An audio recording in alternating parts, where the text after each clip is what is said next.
Excellent. How are you today? Oh, Okay, there we go. Lighting's better. Hello. Hey, good to What's up? Oh, you're freshly shaved. Yeah, just did today. I got your message. I was like, okay, I gotta get ready. I've been in quarantine for too long. Oh, there you go. Well, I washed my hair, so that's like, That's something. Is my it hair is. sticking up? What? Is my hair sticking up? Yeah, you have like one, like a little like Homer Simpson kind I of. bet I do, yeah. There's always Yeah. the stragglers. Yeah, I don't actually because I've never shaved my head, so. Yeah. Well, there's always a couple that you see the next day, like, oh, nobody told me about this until, never mentioned it, whatever. But Miss a patch shaving. yeah, Oh, yeah, I guess the only comparison I could have to that would be like shaving my legs, but that yeah, sounds like so demeaning to your head. right. To compare it to shaving legs, I don't know. But I guess like if you miss a patch on your legs, no one's like really looking at that. So Yeah, maybe it's it's less of a big deal. but I did But, wash my hair. So that's like that is a big deal. But yeah, I like to get a good shave every so often. The closer it is, the less frequent I have to get another haircut. Yeah. Yeah. I mean, like you said, you had, the quarantine haircut thing going on, which basically you can pretty much just get away with like not cutting your hair at all Right. or doing anything for that matter. Yeah. Um, I unfortunately had to film a bunch of crap during the quarantine, so I had to look like some sort of presentable human. Sure, sure. Yeah, at one point I had one of my producers go like, "Hey, what's going on like up here with this like brown stuff that's coming in?" I was like, "I don't know what you want me to do." Like, so So like I do can you just run to the hair salon and get my hair done. so do you dye your hair? Are you a natural blonde? I am definitely not a natural blonde. I have like this mousy brown kind of color, so it's like really light brown but really dark blonde. So it's just really like the way I would describe it is like bleh. Yeah. You don't So like it as much? no, not really. It's pretty boring. So I've been like dyeing my hair like lighter pretty much like my whole life. When I lived in Florida, it kind of did its own thing. Anyways, you know what I mean? It's like more sun exposure and more time at the beach and more days year round that you're outside in the sun than in Michigan, that's for sure. But yeah, I've kind of adapted the blonde thing. I went dark. I've gone dark twice, and it wasn't a good look for me. So Yeah. I just kind of stick with the blonde. But thankfully for me, my hairstylist works out of her home now. So she works out of her basement. So I'm super grateful for that because I didn't have to wait until the governor adjusted the salon etiquette during the quarantine. I could just like go to her basement and Got the hookup. get my stuff done. Yeah, for sure. Yeah. Well, it always looks good on you. Well, thanks. Thanks. Are we recording Uh, yet? That would be amazing if we were. yeah, I'm recording right now. I love it. Awesome. Let's do Yeah. this. We're We're in it. just Now I talked about jumping right hair. into it. I talked about shaving my legs. What other like really awkward like personal hygiene items can I talk about? I mean, there's the unibrow, right? I don't have that problem either. You don't So go there. I don't have that issue. I've actually had my eyebrows waxed once and the waxing lady was like, "You know what? You probably shouldn't spend your money on this." Yeah. Yeah. Yeah. Yeah. Yeah, Yeah, I she's have to go and just pluck every once in a while, just in the center right here. I do grow a unibrow if I don't keep it trimmed. So that's about the only eyebrow trimming that I have to do. isn't that like a thing? Isn't it coming back? Like isn't Yeah, that there's old Adam Sandler saying in one of his movies, "Nobody needs a unibrow."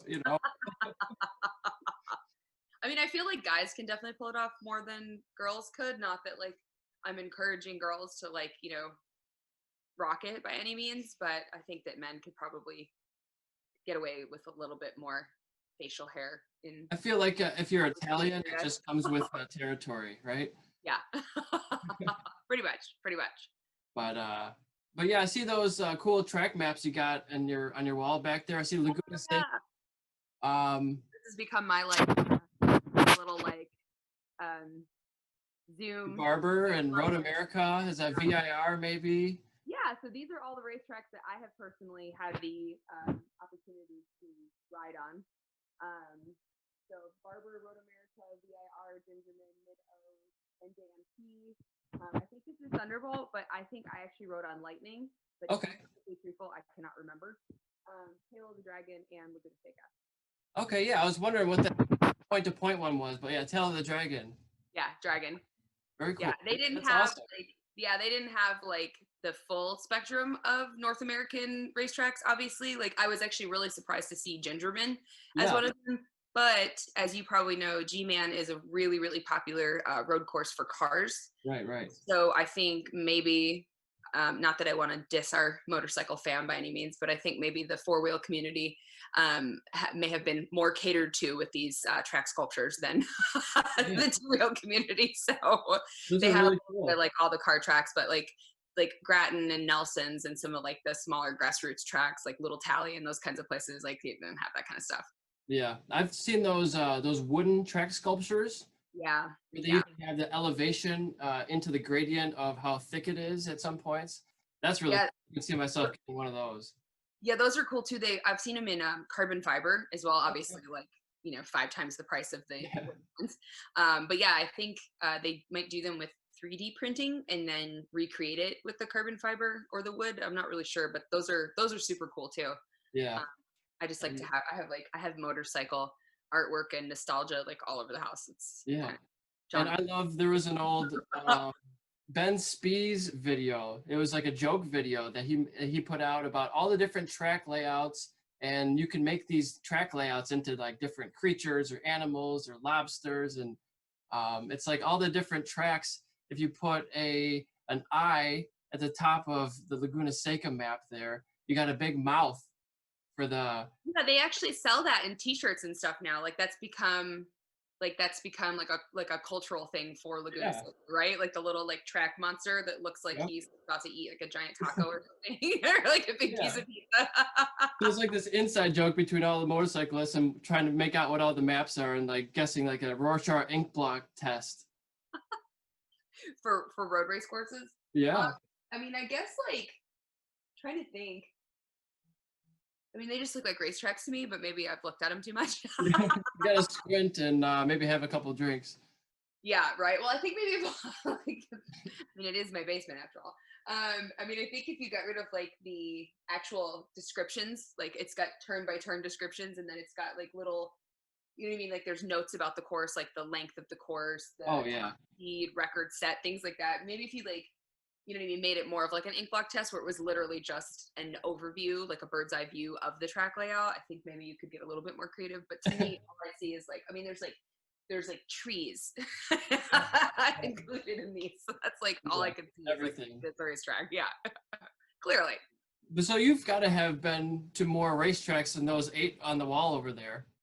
Yes. Yes. Most definitely. I don't even know. Like these are just ones I've ridden. So as far as like attending tracks, like yeah, I wouldn't.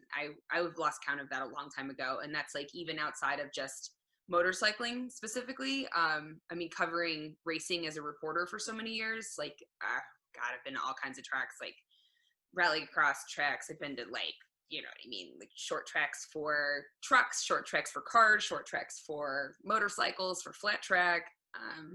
Yeah, all the off-road truck racing series. I mean, those are pretty specific tracks just for truck racing and UTV racing. So like that's a totally different scene. Drag strips, like been to many, many drag strips. Yeah. That's a whole nother world too. Like Yeah. that's a completely different thing than road racing. Rallycross tracks where it's dirt and pavement. I've been to a lot of pop-up tracks where there wasn't a track there before and they built it overnight and then there was a track. Yeah. I like the Belle Isle Grand Prix. Yeah, I've been to a pop-up drift pad that they built in the middle of the desert in Saudi Arabia, outside Oh, of the capital of Riyadh, and they were racing. Formula Drift was racing, and they had F1 cars that they went out and did like some hot laps around. I mean, you and I both know it wasn't like real F1 hot laps, but it was like, yeah. you know, like spectator hot laps kind of thing. So it was a little bit of a show. But yeah, like, so they built that track for drifting in the middle of the Saudi Arabian desert. So yeah, I've been to all kinds of racetracks. That's amazing. Yeah, and they don't actually have those in a canvas that you can buy online, just like those, you know? Yeah, it's too bad that they don't. Yeah. This guy really needs to up his game, okay? One day you'll see this and it'll be like, oh, I got to make some more tracks. Yeah, yeah, like come on, man. Just like this is Yeah. the offering you have. I mean, he had a lot of stuff too, like a lot of NASCAR tracks too, a lot of oval tracks. Yeah. Not so much dirt dirt tracks, mostly road race courses and oval tracks. But yeah, I mean, it had like a pretty good spectrum of everything. A lot of West Coast tracks too that I haven't really had a chance to ride at. I think I did like half a track day in a car at Willow Springs. Okay. But I mean, I don't know if that really, when you're filming and Yeah, it's driving, different. it's not the same as just driving or riding. Same thing. You're Right. like, your focus is shifted. So it doesn't count in my book. It's more for the visual than the lap time. Yes. Yes. And especially when you have like a ton of cameras and all kinds of stuff rigged up on a vehicle. Actually, you know what? We never took at Willow Springs. I never actually took the rigged vehicle. So I was filming a Toyota commercial. I never actually took the Toyota out on the track for the commercial. It was a Tundra. But I did have a Toyota rental car, and I did take the rental car out on the track. Yeah, that's within the rental contract, of course. What's that? I said that's for sure within the rental contract, right? Yeah. I mean, I will not disclose what rental provider it was. I mean, it doesn't matter now, but yeah, no. I mean, someone told me to do that because I would like never do that Sure. on my own, obviously. That's like against the rules, right? Yeah, but I mean, you've got all this motorsport background. They can trust you with it.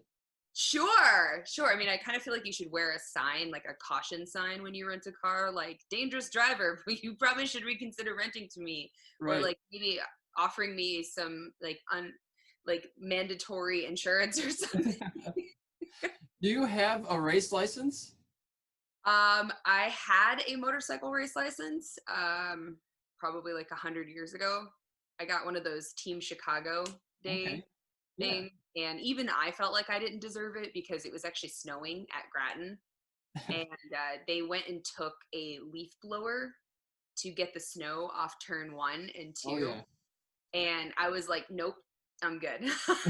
You didn't want ice in the ice? Yeah, I'm like, no, I think I'm just gonna not ride. But people did ride, which, you know, good for them. But yeah, I still obtained my actual physical race license. So really all I needed to do at that point was just go apply with WERA, or apply with AMA, I guess I should say, to get my actual like certification. But yeah, I didn't, because I wasn't like actually good enough at the time to even consider racing. And then I did like that whole crashing thing a bunch, and then it like got all in my head. And then I did like the mind game thing for probably a decade. And then I never did anything else after that. And I think my hopes and dreams of racing motorcycles, like actually racing, not like mini bikes and dirt bikes, that stuff doesn't count to me. Like actually road racing a motorcycle, like with WERA or CCS, those dreams are gone, like way gone. I love it. I just like the biggest passion in the world to me, but I'm not very good at it. So I've just had to kind of accept that over the past 20 years. But I want to get my SCCA license, so I do want to race cars. So I've been making an active effort to do more track time behind the wheel, more drive time behind the wheel of lots of different cars, just to improve skill sets and abilities. The hardest thing is probably finding, I want to do it the hard way. I want to go from a manual and up and not be reliant on automatic transmissions, although all of the new vehicles, their traction control and shifting systems are far superior than most drivers. So yeah, I mean, that's an eventual goal. Just need to get a lot more seat time, and then obviously get a car. Yeah. So do you feel like the motorcycle racing would be more dangerous than the car racing? Is that why you're trying to pursue the car racing instead? Oh yeah. I mean, we love this stuff, obviously. I love it. I'll always love bike racing and always love motorcycles. But there's no denying the fact that riding on the track, even though you're racing, in my opinion, maybe not so much racing, but depends on what level you're racing at, is definitely a lot safer than just generally riding on the street because you're on a closed course. When you interject racing, and especially as you grow within the race community and start to jump up the ladder more, obviously you increase the risk because you're racing at more of a competitive level, a much more competitive level. So limits. Yeah, a lot, and with other people that are doing the same thing. But yes, I mean, I hate using the word dangerous because it makes it sound just like this horrible, terrible thing. But you're putting yourself at a greater risk by racing a motorcycle than you are by racing a car. I mean, the margin of error is like there's no difference at all. Like, it's not that it's smaller, it's just there is none. You Yeah. go off the course, you hit gravel, you hit rumble strips, even in the grass, just a little bit of dirt on your rear wheel. All of those things can cause a bike to go down. And when the bike goes down, you go with it. I know you've been through this before, so you know, tumbling at 50 plus miles an hour, it sucks. Ground is really hard. Yeah, it's like, it's not fun. Like, Yeah. it's really just, it's not. It's that, like, it's the sky ground. You just like keep going. Like, when am I gonna stop? And hopefully the tumble isn't that painful. You're just visually like overwhelmed by what you're seeing. Yeah. Well, it's never painful when you're actually tumbling, right? Because you're like, you know, and everybody's different. You know, I think we've been so, I don't want to say like I've been so diluted in the industry, but just so like overexposed to incidents over the years of like riding myself, being at track days, being at club level racing events, having people close to me that race at club races, and then even on the pro level and the pro circuit, and seeing and being around so much like crashing and incidents, like I'm completely desensitized to all of it. That's good. But you know well as I do, like the actual crash, everybody's level of adrenaline is different, but for the most part, most people have like a just crap load of adrenaline pumping through their veins. Yeah. So you never really feel it. You definitely never feel it then. And you sometimes don't even feel it that day. Sometimes it's like the next day when the pain really kicks in, depending on the severity. There's always that, like, when you can really tell like how bad someone is, like 20 minutes after they go down, right? They're, I'm good, I'm cool, taking the leathers off, you know, pop the helmet off. Like, I just need some Gatorade and I'm going to chill out. And then like you see the slow decline and you're like, oh, this is bad. The adrenaline's gone. Now you need to go to the hospital. So, I mean, you know, I'm definitely desensitized to that. But yeah, to answer your like initial question, motorcycling in racing form is definitely a lot riskier than racing cars. There's no margin of error. You can go off the track in a car. You can hit a tire wall in a car. You can make a slight error just having one wheel off the road course or on the rumble strips or in the gravel, and you just recover from all that. Yeah, and you have this massive harness, 6-point harness with a halo, a Hans device around your neck, and a full roll cage. You could flip the car at 150 and still have a beautiful face, you know? Yeah, it's completely different. And I mean, you know, I love the bikes and stuff. It's I wouldn't say that I don't want to ever ride or ever race or ever be on the racetrack again. That'll always be in me. But there's a part of me that wants to be able to, you know, be aggressive on the track, but also be a little less risky with it. You know, so like I do want to do the car stuff and the damage. Everyone's like, oh, cars are more expensive when you break stuff. I'm like, yeah, but like you look at a motorcycle and it tips over and you're yeah, something's broken already. Yeah. You know, you can take a low speed, like a low side on a bike at like 20 and just roast it. Right. Yep, flipping everything. Yeah. All you need is like a rear peg to just like dig in the ground and then just game over. So I mean, yeah, stuff on cars definitely costs more because there's more stuff to break and it's more expensive than bikes. But I feel like road racing and the amount of low speed, low sides that happen that just are par for the course require a lot of like maintenance, parts, expenditures. Yeah. You know, maybe one day we'll have some sort of a high side device where it's kind of like a traction control unit, but once it finds the two wheels are out of line based on a certain percentage, then it'll maybe cut throttle in a different way. I mean, I don't know. There's also those devices that they put on classes where they have like an extra wheel for like practicing in the rain, you know? So if you high side yourself, it's like a cage around you so you don't actually fall down. So there are things out there. They're just not in a race package yet to be widely distributed. So have you had the opportunity to ride a lot of bikes with traction control? I have not. I don't think I've rode one bike with traction control. So everything that I've rode is just manual with your own right hand. So even me in my like lower level of motorcycling skill, I mean, as you know as well as I do, like any bike, it's meant to be like, you know what I mean? It's meant to be pinned. It's meant to be ridden and pushed to its limitations. And that's when they perform the best. I'm generally not riding most motorcycles like that. And I know that, and that's fine. But even like at my skill level, riding a bike with traction control, especially like a super bike that has like the really beefed up traction control and all of the electronics that go with it, the electronic accoutrements, like I like to say, Yeah. you can feel it. It's insane. And like the first time I had a ZX10, a 2016 ZX10, and at the time it was like brand new bike. And I mean that bike, there's no like, there's no power band. It's just all power. Like, you know Yeah. what I mean? You're not hitting 2,000 RPMs and then like you get up to 5 or 6 and then you like, okay, there's my power band. Like now I can, like, no, it's just like, there's just power. You can ride it at 30 miles an hour in third gear and like, you just like rip that throttle and she's ready to go. Yeah. It's amazing.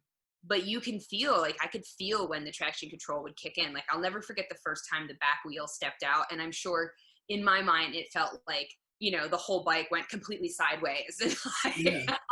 and I'm sure like what it actually looked like was like, you know, the rear wheel probably moved over about an inch. Yeah, much less significant, but it feels that way. It feels that way. Yeah. So like the rear wheel stepped out on me and it was just, I think it was just a morning thing. Like, you know what I mean? A little bit of moisture, a little cooler tire. Yeah. It just stepped out a little and you can just feel it. It's just, it's like the craziest, the response timing of that traction control kicking in.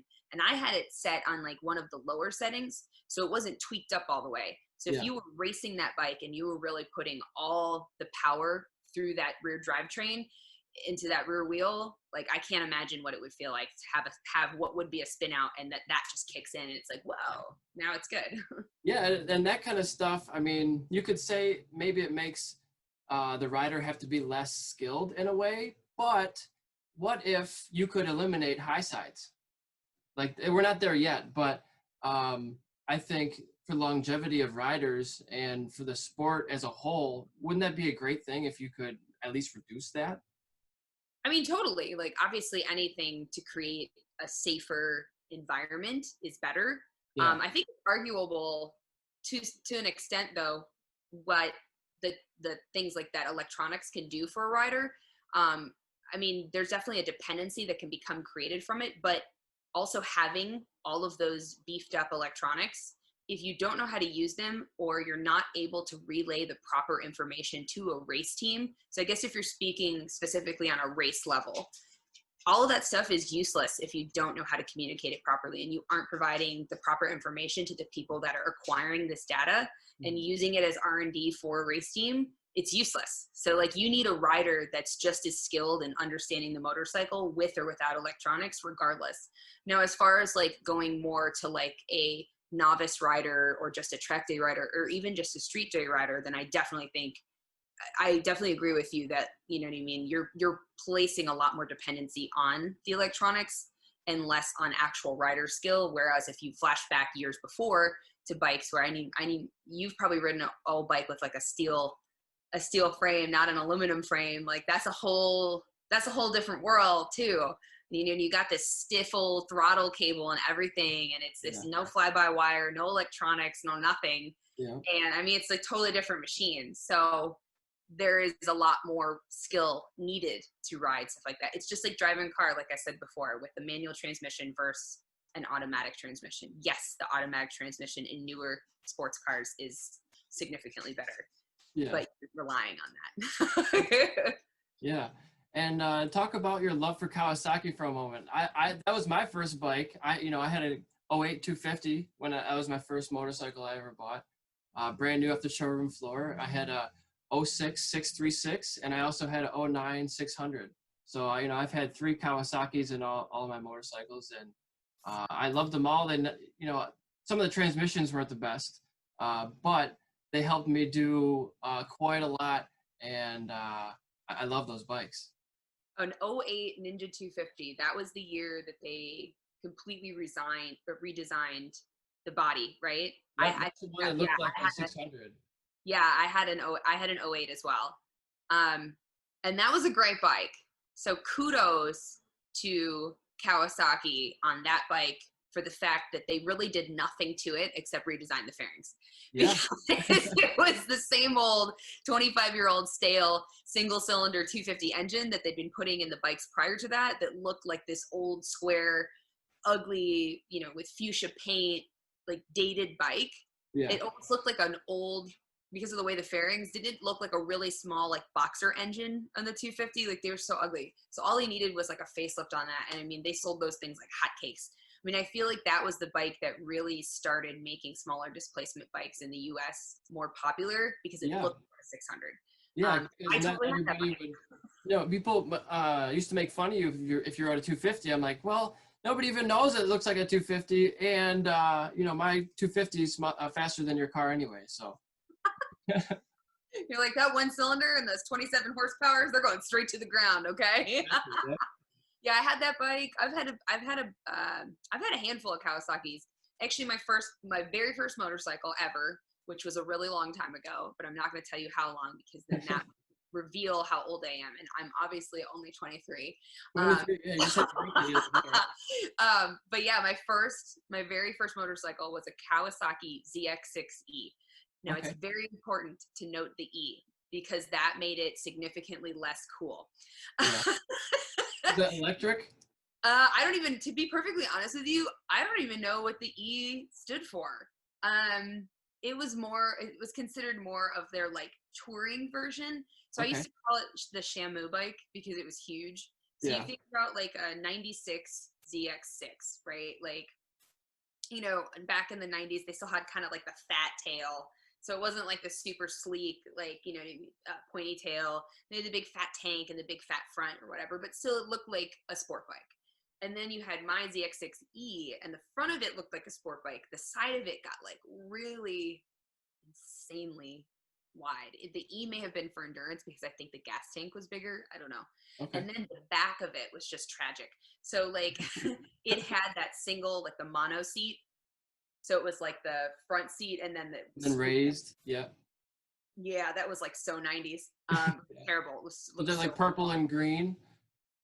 It was purple and no, it was teal. Yeah, it was teal, mostly teal with like purple stickers on it or purple decals. I know that. Yeah, and then it had like the two tail lights that came out from the side of like the rear end, and then this big old the blinkers, and then this big old tail light, and then I believe it had like a handle on the back too, which I hated the look of, but as a new rider, I loved because it helped me move the bike easier. Sure. In the garage. Yeah, that was my first bike, and I dropped it a lot. That happens. I dropped my first bike, and luckily it was in the parking lot, and I just banged up my bar end, and that was it. I did one time, very new into riding. I think it was maybe a year or two into the 250. I'm like, let's go into a parking lot here and see if I can do a circle burnout. Because that sounds like a good idea, right? On a 250, just have the power to maybe even do that anyway. I don't know. It didn't work out. I broke my stock OEM rear set at the time, and I think I cried that night because, it's my baby, And now I look at bikes as machines. They're tools. You can't look at them as your baby because eventually it's going to break. You're going to drop it, you're going to crash it, and then you're going to be devastated. So to not be devastated, don't look at it as, your baby. It's a tool. So do you bring the bike in the house and like let it stay in the bedroom with you, like roll it in? I have never done that. I can't say I've never brought a bike in the house. I brought my 09 600 in my parents' basement one time to completely clean everything, disassemble the whole bike, and build it up from scratch. So I have done that. They're cold. Bring them in. It's winter time. So that's it. Just one time. That's the just only one time. Well, I just don't have the good capability for the house structure to be able to do that. So I did end up getting like a propane torpedo for the garage. That's important. So it's overkill. It's like 4 times the amount of space that I'd actually need for that square footage. So it just kicks out like crazy, and it'll be 70 degrees in the middle of winter in 5 minutes in the garage, which is nice. Yeah, but it's nice and warm, so like that's what you need, right? It's like the perfect working environment. Yeah, you do need a good work environment. For me, anyways, I don't want to be out there when it's -5 degrees and you're freezing and it's not fun. What do you mean? It's super fun working in the garage, like freezing your ass off the entire time. Working with these thick ass gloves, you can't even feel your fingers or you feel the Yeah, bolts as you're trying yeah, to. no, it's terrible. And then you start getting high from all the propane at some point in time. But Yep. Oh, I gotta open the garage door a little bit. Turn the fan on now. I'm gonna pass out. Just crack Take it it open. easy. Yeah. I've had a few bikes in the house. Having a walkout basement is definitely like good and bad for that. It's Yeah. good because you can do that. Like you can roll a full size sport bike in the house. It like barely with the bar streak, it barely fits. Like 600 Yeah. barely fit in the door. But it's also like kind of a bad thing because it's just like really easy to do. The only thing that probably keeps me from putting more bikes in the basement in the winter months is that I've got because it's a walkout basement, it's a steep incline in the backyard. So like once Yeah. the bike's in here, you run the risk of like it's in there. Yeah. For a while. Yeah, because you're not getting it back up that hill in the wintertime No, without that's no. a lot of work. Yeah. Yeah, so that's the only thing. But like mini bikes and stuff, had those have lived in the house quite a bit. Yeah. I think it's Yeah. probably helpful, if you have the space for it, if you can turn a room or a walkout basement into a workstation, I feel like I would get so much more done because I don't always like to be in the garage. The garage is it's old, it's kind of beat up, it's not the best. The lighting isn't very good, it's kind of stinky out there, whatever. Um, if you had a dedicated workstation, you could be getting much more done, and you might want to take on those projects of, let's disassemble this engine, let's rebuild this part here, where you might not have done that before if it wasn't as easy to get to it. Yeah, I definitely do not have a dedicated bike workspace in the house. Yeah. At one point in time, we had three mini bikes in the kitchen. Yeah. Yeah, That's a lot. three Honda 50cc's. Now, when I say something like that, you're like, "Oh, well, you must have like a huge kitchen," and I do not. So it was like navigating around the refrigerator and the stove, and then like there's a mini bike here, and then there's another one by the table, and then there's another one between the living room and the kitchen. And it's just like, Yeah. then I was finally like, okay, the line has been drawn. I'm like, I think three mini bikes in the kitchen is probably like a little bit too much. Like maybe just two. Like we should try that. But yeah, in the winter months, I mean, it's hard. And like my garage is just small. And then there's like a big ass car in there too. So it's just there with like cars and tools. And then somebody just got like this huge delivery of tires. A pallet I saw. So like now there's this like you walk in and it's just like tire palace. You can't like get to anything. I mean, it's a good problem to have. I'm not complaining. Yeah. But there's a serious lack of space. So real estate's like at its peak in my garage. So in the wintertime, it is really nice to be able to just put like the mini bike in the house and generally like find just like a nook to cover with some like mats or something so you don't destroy the floor and like have a little space to work in the warmth and not have to set up like the heater or the propane tank or anything out in the garage for just a little bike. So that is nice. Got like a little space, I think, behind like the couch right here. That's good for the mini bike. But as far as like the big sport bikes coming in the house again, I think maybe not anymore. Yeah. Sounds like you guys need to create sort of tire rack for all of your tires. Yeah. We just need a bigger garage. Yeah, I think that'd be I'm like one of the helpful. only women alive that's like, I want less house and more garage. I would love to have like a 14-car garage, 3 Yes. bath, that'd be great. Yeah, because like really like your living space, and I mean I'm not saying like it wouldn't be nice to have a little bit more space, but Yeah. you don't need, I don't know, I'm not the kind of person that's like, oh, I need like a 17 bedroom house with 15 bathrooms and like a 1,600 square foot master bed. No, like you don't need that kind of space. It's just more to clean. Right. And like more like I like to put stuff everywhere. So if I get a bigger house, I'm just gonna buy more stuff. Yeah. Like more furniture, Yeah.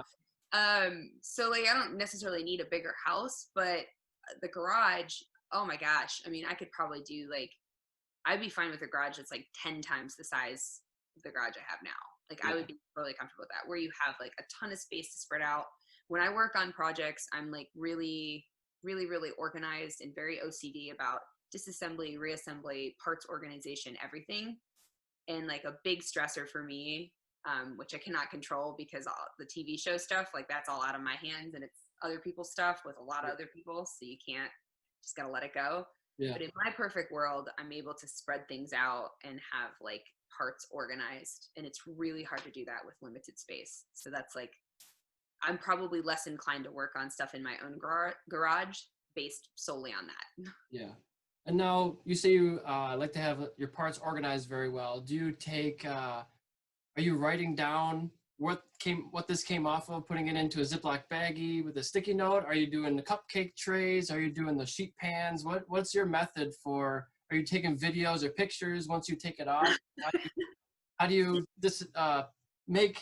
make sense of all these parts and bolts and not end up with 16 leftover bolts and not know where they go? And like I said before, like I work with a lot of other people in different shop environments and everybody has different systems, and like working with more than one or two people on one project is like it's a disaster. There's like no organization, and like a lot of people have like they don't have that like need for that organization. I don't know if it's just a control thing or a crazy person thing, whatever. To me, it's like sanity. Yeah. So when you go to put something back in and you have all the bolts in a nice little baggie, or, you know, like folded up in a piece of masking tape with where they go to written on them, like it's so much easier to put things back together because you don't spend 100 years trying different bolts and looking for the right pieces, or where's this, or what happened to that, or have you seen this? Yeah. I do kind of like a combination of all of those things dependent on what it is. The smaller the parts, the more likely I am to get out like a muffin tray, or like, you know what I mean? Like just the tool, like a nut and bolt case kind of thing where you're organizing everything like that. That's super OCD. Yeah. I'm really, really big on the masking tape. Like I'm really Okay. big on that. I like to write things. Yeah. So like taping bolts up inside a piece of masking tape and then writing where they go, that's like my thing. Okay. And then magnetic trays and like the usual kind of stuff. But yeah, that's my typical process, and just laying things out, or baggies. But yeah, work environments, none of that happens. And then just make sure nobody comes through and kicks your cupcake tray and then everything spills everywhere, right? That's happening. Yeah, there will be bodies. Yeah. It's just like when it's in your own garage and you're in your own space, like you kind of have the luxury of, you know, doing it the way that's easiest or best for you. When you work in like a group setting, like all that goes out the window and everybody has their own system or lack thereof. Yeah. And you are now, I guess you could say, a national champion crew chief. Is that correct? Yes. I didn't even get like a sash or a crown or like flowers or anything. So no party, no nothing. Yeah, like it's like really disappointing. I mean, he like totally hogged the spotlight. Yeah, I mean, in my mind, I like to think that I'm the crew chief. I'm probably the only one that thinks that. Not even John. But in my head, it makes me feel good. Yeah, I mean, I like to be able to do pretty much everything on the bike, but I mean, you know, like during a race weekend, I mean, there's only so much that can actually be done. So it's not like we're not doing like full transmission engine teardowns and stuff trackside. Anyways, if the bike's like that roasted, like you're done. Probably go home at that point anyway. Yeah. But like for the most part, like I pretty much try to take care of like all of the usual track things that you need like for club racing.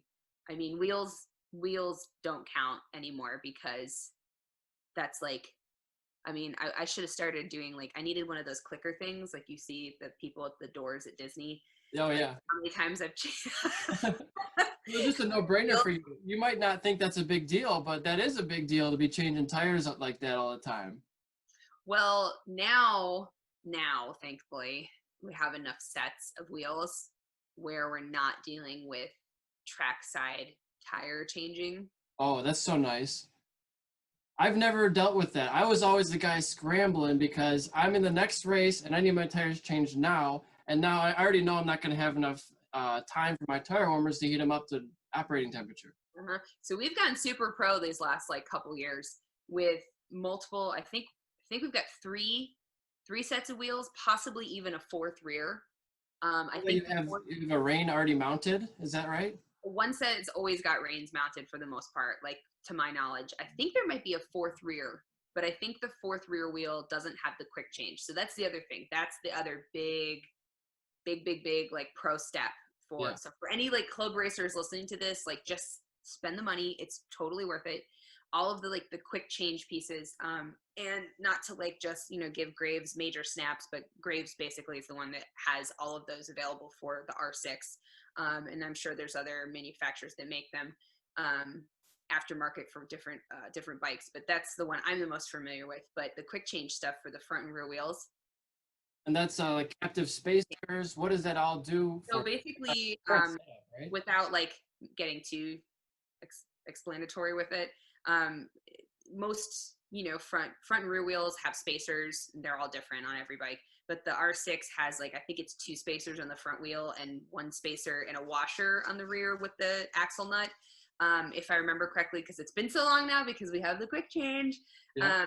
So eliminating all of those spacers and basically just having like a big washer spacer on the center of the wheel on the front and the rear, and it just stays mounted on the wheel.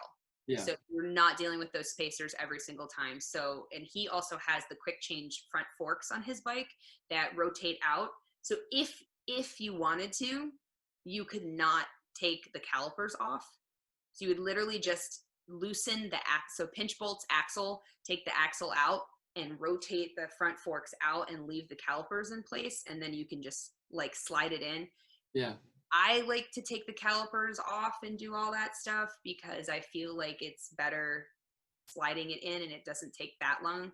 So we've got quick clips on everything that's safety wired anyways, so it takes like 2 seconds, but still it's still way faster than dealing with the spacers. The rear wheel is the biggest thing because it has the rear calipers attached to the swing arm, so the bracket stays in place. That's like the greatest thing ever. Like Yeah. because if you've ever messed with a rear wheel on a sport bike, like Can be a pain in the butt. Yeah. and especially like Suzuki's and R6s, I feel like are just they're tyrants for that rear wheel. Like just trying to get the wheel in and get the chain on, and then get the caliper balanced, and then get the rotor to slide in between the pads, and it's just like So instead of doing all that, it's just like you literally push it all the way back into the swing arm, get the chain on, and then it just like, right into the caliper and then axle in. It's like 2 seconds. It's amazing. Yep. And then I think you mentioned, then if you have those little clips for your safety wire, you don't have to spend another 10 minutes poking yourself with safety wire. Yep. And spend the money on a couple of titanium bolts that are pre-drilled. I know they're super crazy expensive, but if you're changing front wheels constantly, those little pinch bolts on the forks, they just get roasted all the time. And doing the drilling yourself, you're like making that contact patch so much smaller anyways by putting 2 holes in there. If you get the titanium bolts, it's got a deeper hole for the Allen key, and there's holes all around it. So it's just like you can put the safety wire wherever you want on that bolt. It's not like you turn it one way too much and you're like, crap, I gotta fix it and redo the wire because it doesn't stretch enough. So yeah, spend the money. Get the titanium bolts and the quick clips. But you know what? I was actually told when I was starting out, don't get those safety wire clips. You need more practice on actually doing safety wire.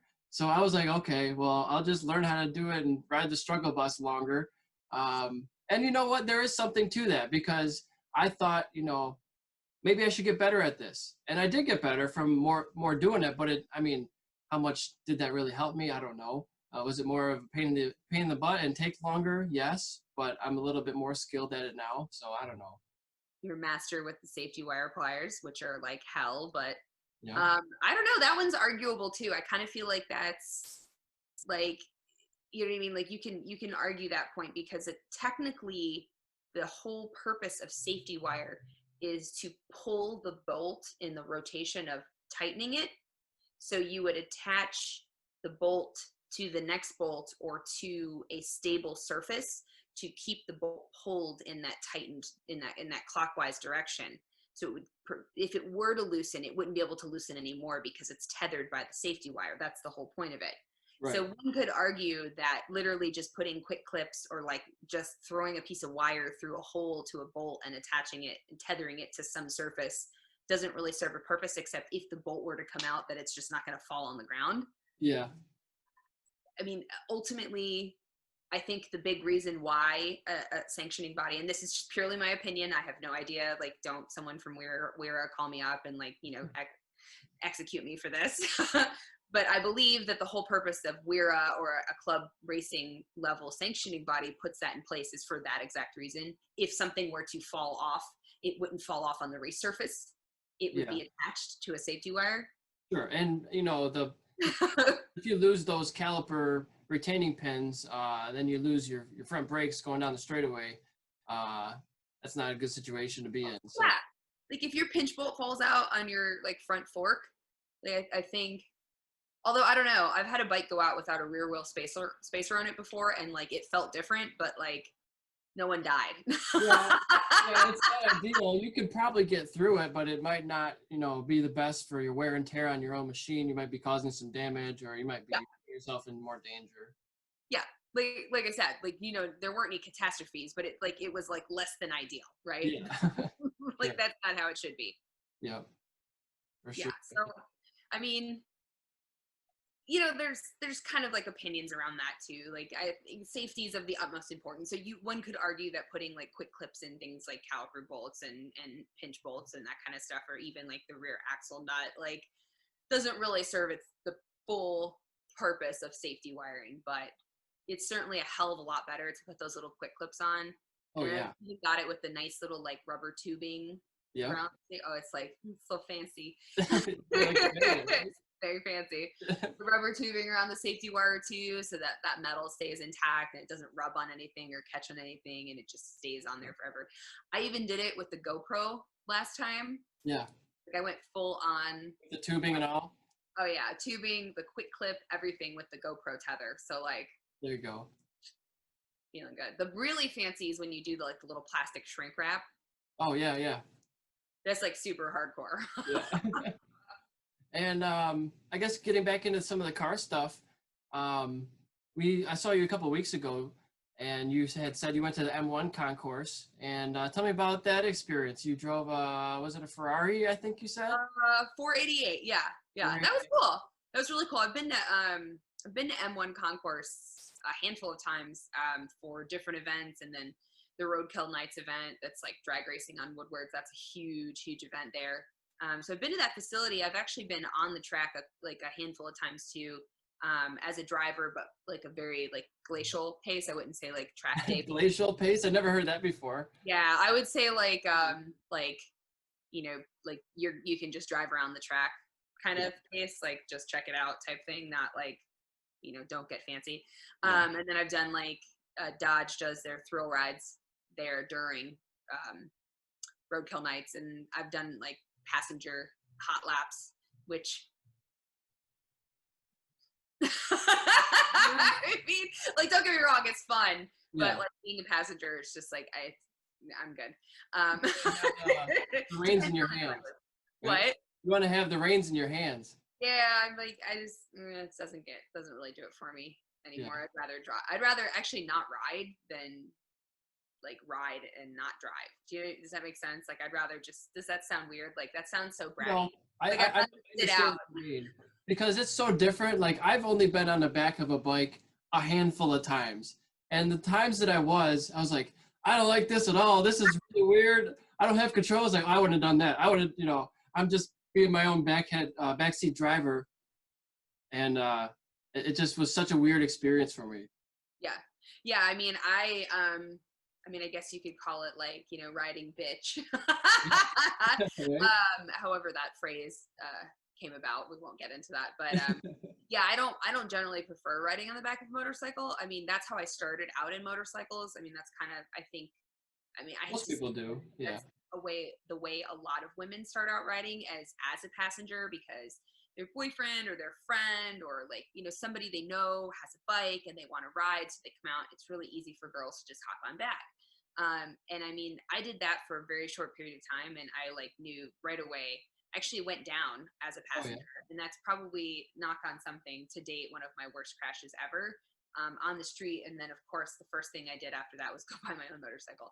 But yeah, I mean, I do not ride on the back of the bike or even like scooters in pits and that kind of stuff with many people. Like there's a level of trust there. Oh yeah, you really are taking someone's own life in your hands. Yeah, especially on the street. And then even then, like, just, I mean, after being a motorcyclist, like, it sucks. Like, I'm not saying it totally like takes away all of the joy of riding, but it takes away like 98% of it. Yeah. So I mean, I feel kind of the same way with a car. And like I said, I don't want to sound like a complete brat, like, oh no, I don't want to do a hot lap on this racetrack with this really fast car as a passenger. Gross. It's just that, like, I don't, like, I'd rather drive the car. And if I can't drive the car, it doesn't really have the same level of experience to me. And I mean, a lot of times, really, truthfully and honestly, I'm super grateful for some of the experiences I've had in life, but I have sat out many a time to allow other people to enjoy that don't get to enjoy experiences like that as often, that want to ride as a passenger. And like, that's a really cool thing. I'm like, hey, I get to do shit like this all the time, which is really awesome. But like, you do that because I'd rather drive. But I have done that at the M1 concourse a few times, as a passenger with the thrill rides. And then, yeah, they had this like super, super awesome like track day thing. It's kind of thing that you like go out and you buy a couple laps and you basically get to like do a few hot laps in a exotic car. They had a few American muscle cars. I think they had GT500, Dodge Demon, mostly Euro cars. I don't think, they did have a new C8. That was a pretty big hot ticket for them because I think that was like the first weekend they had the C8. So it was like the first batch of people getting to drive it. And then they had all like, you know, the Italian supercars you'd expect. They had the Ferrari, the 488. They had a Lamborghini Huracan. They had a Porsche GT3, which is honestly, personally, one of my favoriteest cars. Yeah. And God, I'm trying to think what else they had as far as exotic, Nissan GTR. Okay. A couple other things. Anyways, so yeah, you go out, you do a couple laps, like you do a pace lap, and then you do like 3 fast laps with a group, and you come back in. So it's definitely not like, I would say it's geared more towards like novice car people. Yeah. It's like, a track day. Yeah, like want to go out and just like drive a fast car. Yeah.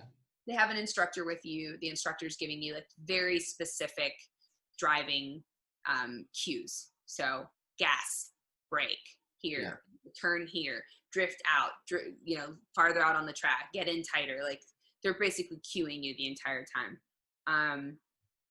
I mean, I passed everybody in my group. Surprise, right?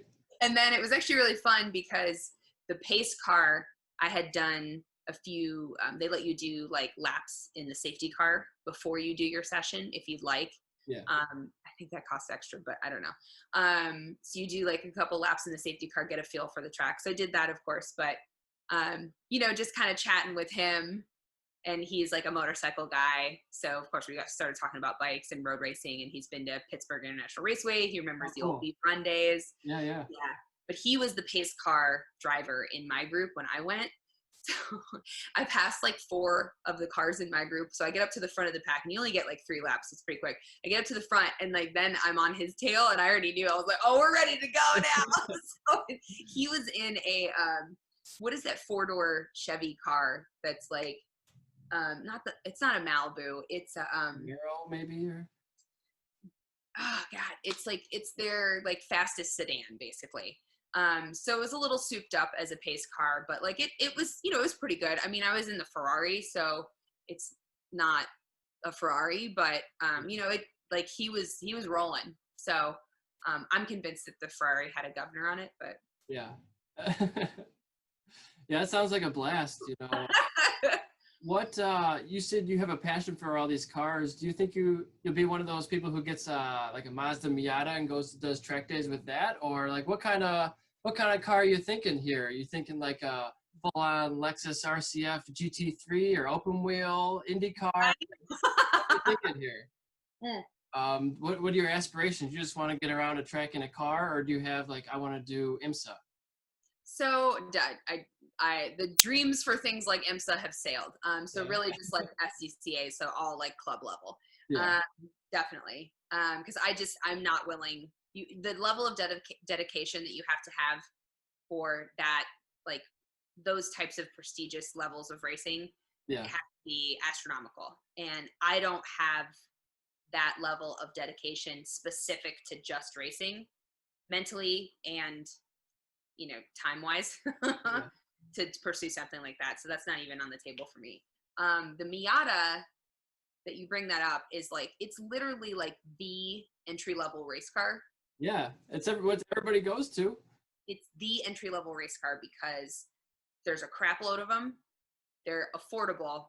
They're easy to work on. You can generally get any to most parts that you need. Well, most parts that you need for that at like an AutoZone. Yeah. So there's a plethora of them. And there's also like an abundance of mods. And because it is so popular, there's a ton of information A lot of and data out there. knowledge. Yeah, so you're not like racing this car that nobody else races and you can't get any info on or R&D or advice or tips or how to do this or build that or when this breaks, what do I do?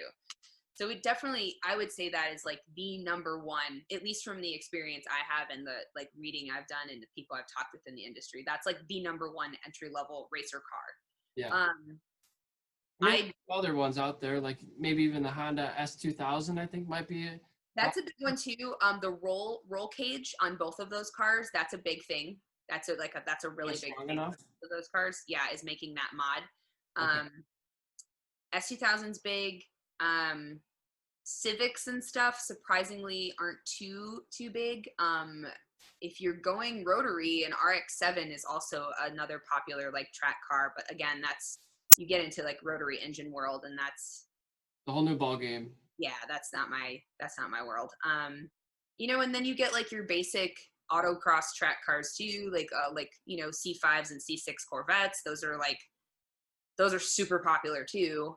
Yeah.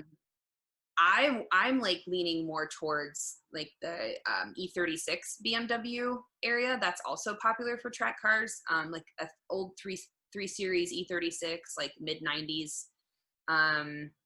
Or like even like a 318 TII, I think it is, or it might just be TI. I'm not sure. That one, the hatchback, the E36 hatchback, like a 90. I think the E36 on the 318, the 3 series was like 94 to 90, 98 maybe. They made it for like 4 years. That platform. That would be a good one. And you can do an engine upgrade mod drop in that like pretty easily too. But, finding them's hard, and finding them in the area we live in is exceptionally hard. Yeah, we're not exactly in the motorsports capital of the world. I mean, we're not far from like Indianapolis, but I mean, still. We're not, but the import market in Michigan is like incredibly weak. Yeah. So, and I know this because my dad was an import auto mechanic and shop owner in Florida where I grew up. And it's like a 50-50 split import domestic there. And then you come up to Michigan, and I've always been, and it's like not to knock the big three by any means, because honestly, I have 3 domestic cars sitting in my driveway now. But, like when I moved here, like I've always been an import owner. So like that's what I was going to continue to own and buy when I moved to Michigan. And it was like, oh, finding these cars are like, they don't exist here. Like, so the used car market for imports is like seriously small. So looking for those types of cars in this area, like I pretty much would have to just like go somewhere else and buy one. Get some travel and take a ticket and drive it back maybe. But even some of those, I think you're going to have to trailer a lot of those cars. Is that correct? They're not going to be street legal now? I mean, it depends on like what types of modifications and how willing you are to push what's considered street legal. Yeah. I mean, area. Hey, putting anything but a slip-on pipe on your motorcycle, any modifications to the exhaust or removal of the O2 sensor makes it no longer street legal. Right. And that excludes California because, California with their like emission stuff is completely different. But anywhere else in the other, greater United States, like putting a full exhaust system on your bike, it's considered performance race parts. So like Against the law, technically. or removing the little reflectors that are on the, you know what I mean, the front fender on your front wheel that are hideous. That's illegal too. So like, easy, how much do you want to push it? But yeah, I mean, like you'd have to trailer a car mostly because if you have like a major malfunction, if you drive the car to the track, like you're taking a huge risk. You know what I mean? If you like, you just destroy your suspension or like take out the whole front clip or something and you can't drive the car anymore, like what do you do? There's so many instances, or just have a mechanical or a flat tire or whatever. Right, you like blow a piston through the engine, like you know what I mean, like, like you can't drive that now what do you do? You have to get it towed. So I mean, you pretty much have to have a flatbed or an enclosed trailer. And like, let's be honest, if you're going to spend the money to go race a car, like you might as well just get an enclosed trailer. Then you got a place to sleep if you really want it. Yeah, I mean, I know you've done both too, like going to the racetrack for so many years. Like, I can't do the tent camping thing anymore. Like I did it for years. Yeah. Tent camping, I did sleeping in the vehicle, sleeping in a van, sleeping in other people's campers, sharing campsites with people, like all that stuff. The trailer, that was the thing for a lot of years. Like, and it sounds so like, like if you have so much money, you spend $300 on a set of tires to roast in one weekend, you can't even buy a place to sleep that's better than that. It's like, well, no, that's just what everybody does. You have your 5x8 enclosed trailer, and it perfectly fits like a full-sized inflatable mattress. Perfectly. It's like it's meant to be, right? Yeah, and then you just close the door and you leave it a little bit cracked at night, and you either freeze, sweat, or get eaten alive by mosquitoes. And everybody loves it, or you wake up in a puddle. Yeah. I mean, I've had so many like bad track sleeping experiences. Like my favorite was, I think this was at Nelson's like a million years ago. Yeah. And you get to Nelson's and it's pitch black late at night. It is just like pouring, right? Okay. So you wait like half an hour, maybe an hour, rain lets up. Okay, fine. It's time to set up. So you go to set up. The ground is like just saturated, right? Because it was just pouring. Had this brilliant moment of like, okay, well, we'll take the rain tarp that goes on the top of your tent. We'll put that on the ground. Yeah. So the bottom of the tent doesn't get wet. This is brilliant. So the bottom is dry. Well, then it starts to rain in the middle of the night. Oh no. And then you don't wake up right away because rain's kind of peaceful. And you wake up because you're soaked. And you wake up and you're just drenched. Your bedding is drenched. All your stuff is drenched. And it's still raining. So in order to prevent like you continuously getting drenched more, you have to like actually get up and find something to cover the tent in the middle of the night while it's raining. But the bikes were dry because the canopy was over the motorcycles. Which is all that matters, right? Totally. So they are kind of meant to be outside, but we still want to treat them like babies and keep them dry as much as possible. Bikes were dry. It was perfect. Yeah. So like pull the tent canopy or the canopy over, cover up the tent, and then your stuff's like wet for the next 3 days when you're at the track. Everything, the bedding, pillows, socks, shoes, clothing, shirts, everything. Under armors. Yeah. So I mean, I'm grateful I don't play that game anymore. I've got a really nice toy hauler. It's dry. It's amazing. It was worth every penny just for that alone. Yeah. So I don't do the tent camping thing anymore. But there was a time when that was track life. Yeah. I mean, I can't wait to get a toy hauler myself. It'll be a couple of years before I get one, but they're not incredibly expensive. And even if you like lease one, or if you get one on a payment plan, I saw them maybe $100 a month for some of them. I mean, they're pretty affordable depending how much money you put down, which models you get. Yeah.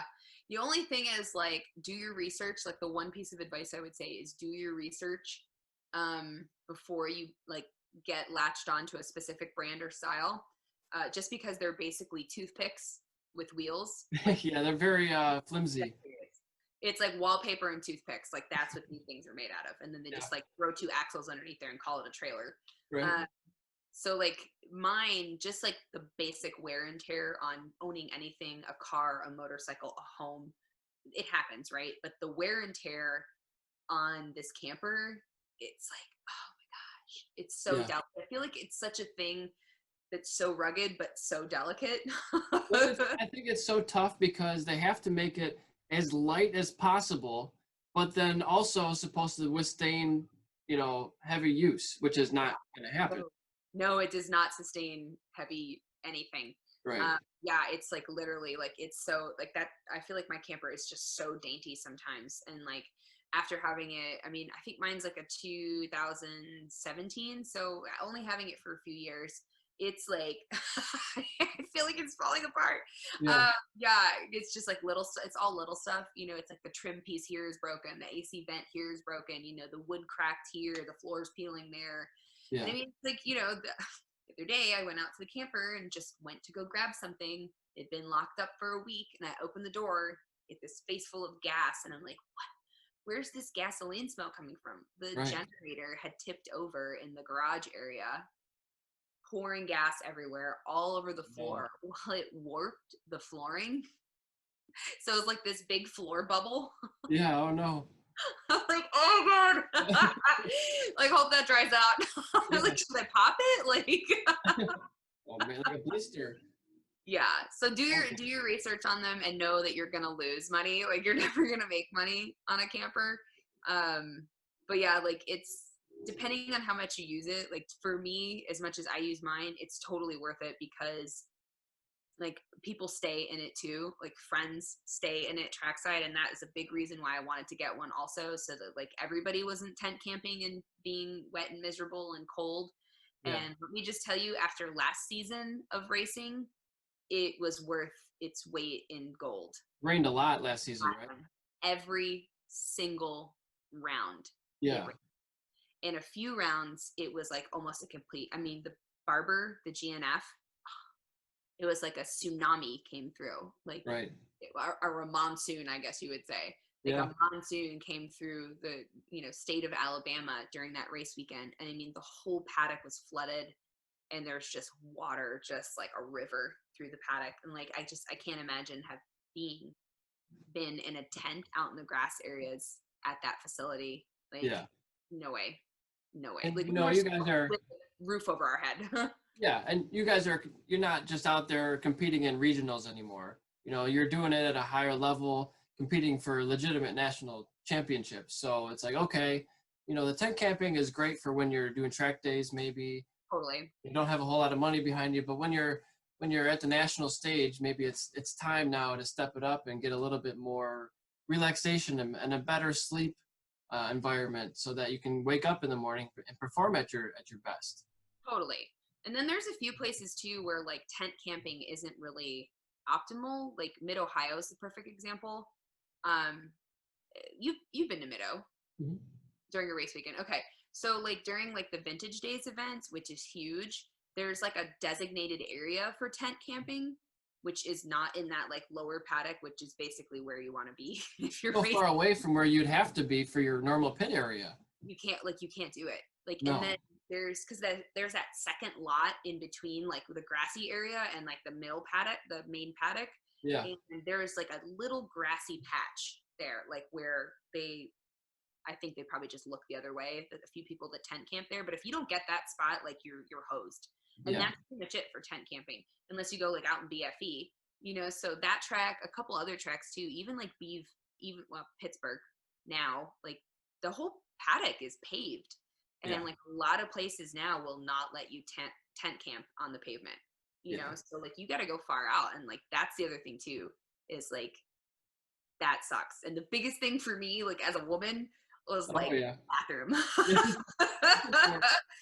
Because you guys can just like sneak out of the tent in the middle of the night and like, wherever. And like for us girls, like you got to go find somewhere in the middle of the night to like pop a squat or like find the bathroom. They used to lock the bathrooms at night at Grattan. Yeah, it's like, how is that helpful? You didn't need it. Right. They used to lock the bathrooms after like 11 o'clock at Grattan. And I cannot tell you how many times in the middle of the night I'd have to get up and like go find some place put my shoes on, put pants on, find some place in the pitch black by the moonlight Yeah. and find a grassy area away from other people's tents, away from other people's generators, away from their trailers and trucks and campsites Yeah. to pee. Not ideal. Right. Yeah. Yeah, it's like Not girl ideal. problems. I don't deal with that anymore. I'm so grateful for it. I have 10 steps outside of my like little bed area in my camper to get to the bathroom, and I'm good. And for being at the track so often, I don't know if you've ever had this issue. Maybe I didn't do it right, but I can't tell you how many canopies I've broken. Are you in the same boat? I don't know how many. Too many. So you've had some canopies succumb to the wind. Is it just all weather or rain for you? It's been a while since I broke one, but yeah, I think I'm 6 to 8 canopies deep now. Ooh, ouch. Yeah, I've lost a few over the years. The one I have now is actually an Easy Up, which I acquired, Okay. which is one of the good ones. Right. I know that makes a difference, right? Like now I just did like a free plug for Easy Up, so they should call me It matters. another free tent. There you go. So the one I have now is a super nice one, so it will last for a while, but it's got like a bent bar, like a kink in it, so it's only a matter of time. Now that it's like weakened structurally, Yeah. only a matter of time before like just a little bit of wind takes it away. But for the most part, as long as you have the appropriate, over the years, I think you learn like what is and isn't an appropriate anchor. Yeah. Because you're surprised by some things that don't hold it. It's amazing. You know, that thing is it's a sail. And there have been times where, not mine, fortunately, but others have been cartwheeling down the paddock. And that's pretty scary to see somebody's canopy, you know, a 10 by 10 or 12 by 12 canopy flying down the road. Could potentially go onto the racetrack where people are going, you know, pretty fast. It's not a good situation with stuff flying everywhere. Oh no. I have seen this was at Road America a lot of years ago, like maybe like 2012 or 13. I have seen one of the, the big super bike rigs, they've got their big rig truck and then the canopy extends kind of like out of that. Yeah, like Or a build 50-foot it off canopy. of that. It's not really attached to the truck. It's still like a metal frame, but it's like off the truck. You know what I mean? Sure. Well, usually like most of the teams use like a big 50-gallon barrel filled with water. Yeah. And that's how they tie the tents down. Well, this wicked storm just ripped through Road America, and like there was major track delays and everything because of lightning, winds, heavy rain, blah blah blah. Well, we all watched. The wind picked up one of Larry Pegram's 50-gallon buckets from his tent, Yeah. and the tent caught it. The wind caught the tent and picked the tent up, and it picked up one of the 50-gallon drums of water with it and flung it like 3 trucks over Oh, through wow. someone else's tent. And we caught the whole thing on camera, and it was like, we're just watching like, Oh, oh my gosh, that just happened. And nobody got hurt or anything, but it was the craziest thing ever to watch. That tent just picked up like a sail. it's so much force. Yeah, just launch the thing. Like, okay, the wind is strong. So yeah, those Easy Up canopies, like you said, it's just a sail. Yeah. It doesn't take much to take them down for sure. You really have to you can't take for granted, oh, I got 1 5-gallon bucket of water that's gonna hold it. You need every side tied down with as much weight as possible. Yeah, either a generator or like 2 wheels, like the trailer spares or something. Or I've seen a lot of people use like the VP. Those cans. Jugs, those are good too. But then once you pop those open, then they become less weight. They're just an empty can, right? Yeah, some people are, I know you've seen these too, some people are like super fancy and have like the matching 5-gallon buckets filled with cement with the hook in it. Use fancy pit. Right, yeah, I don't have all that.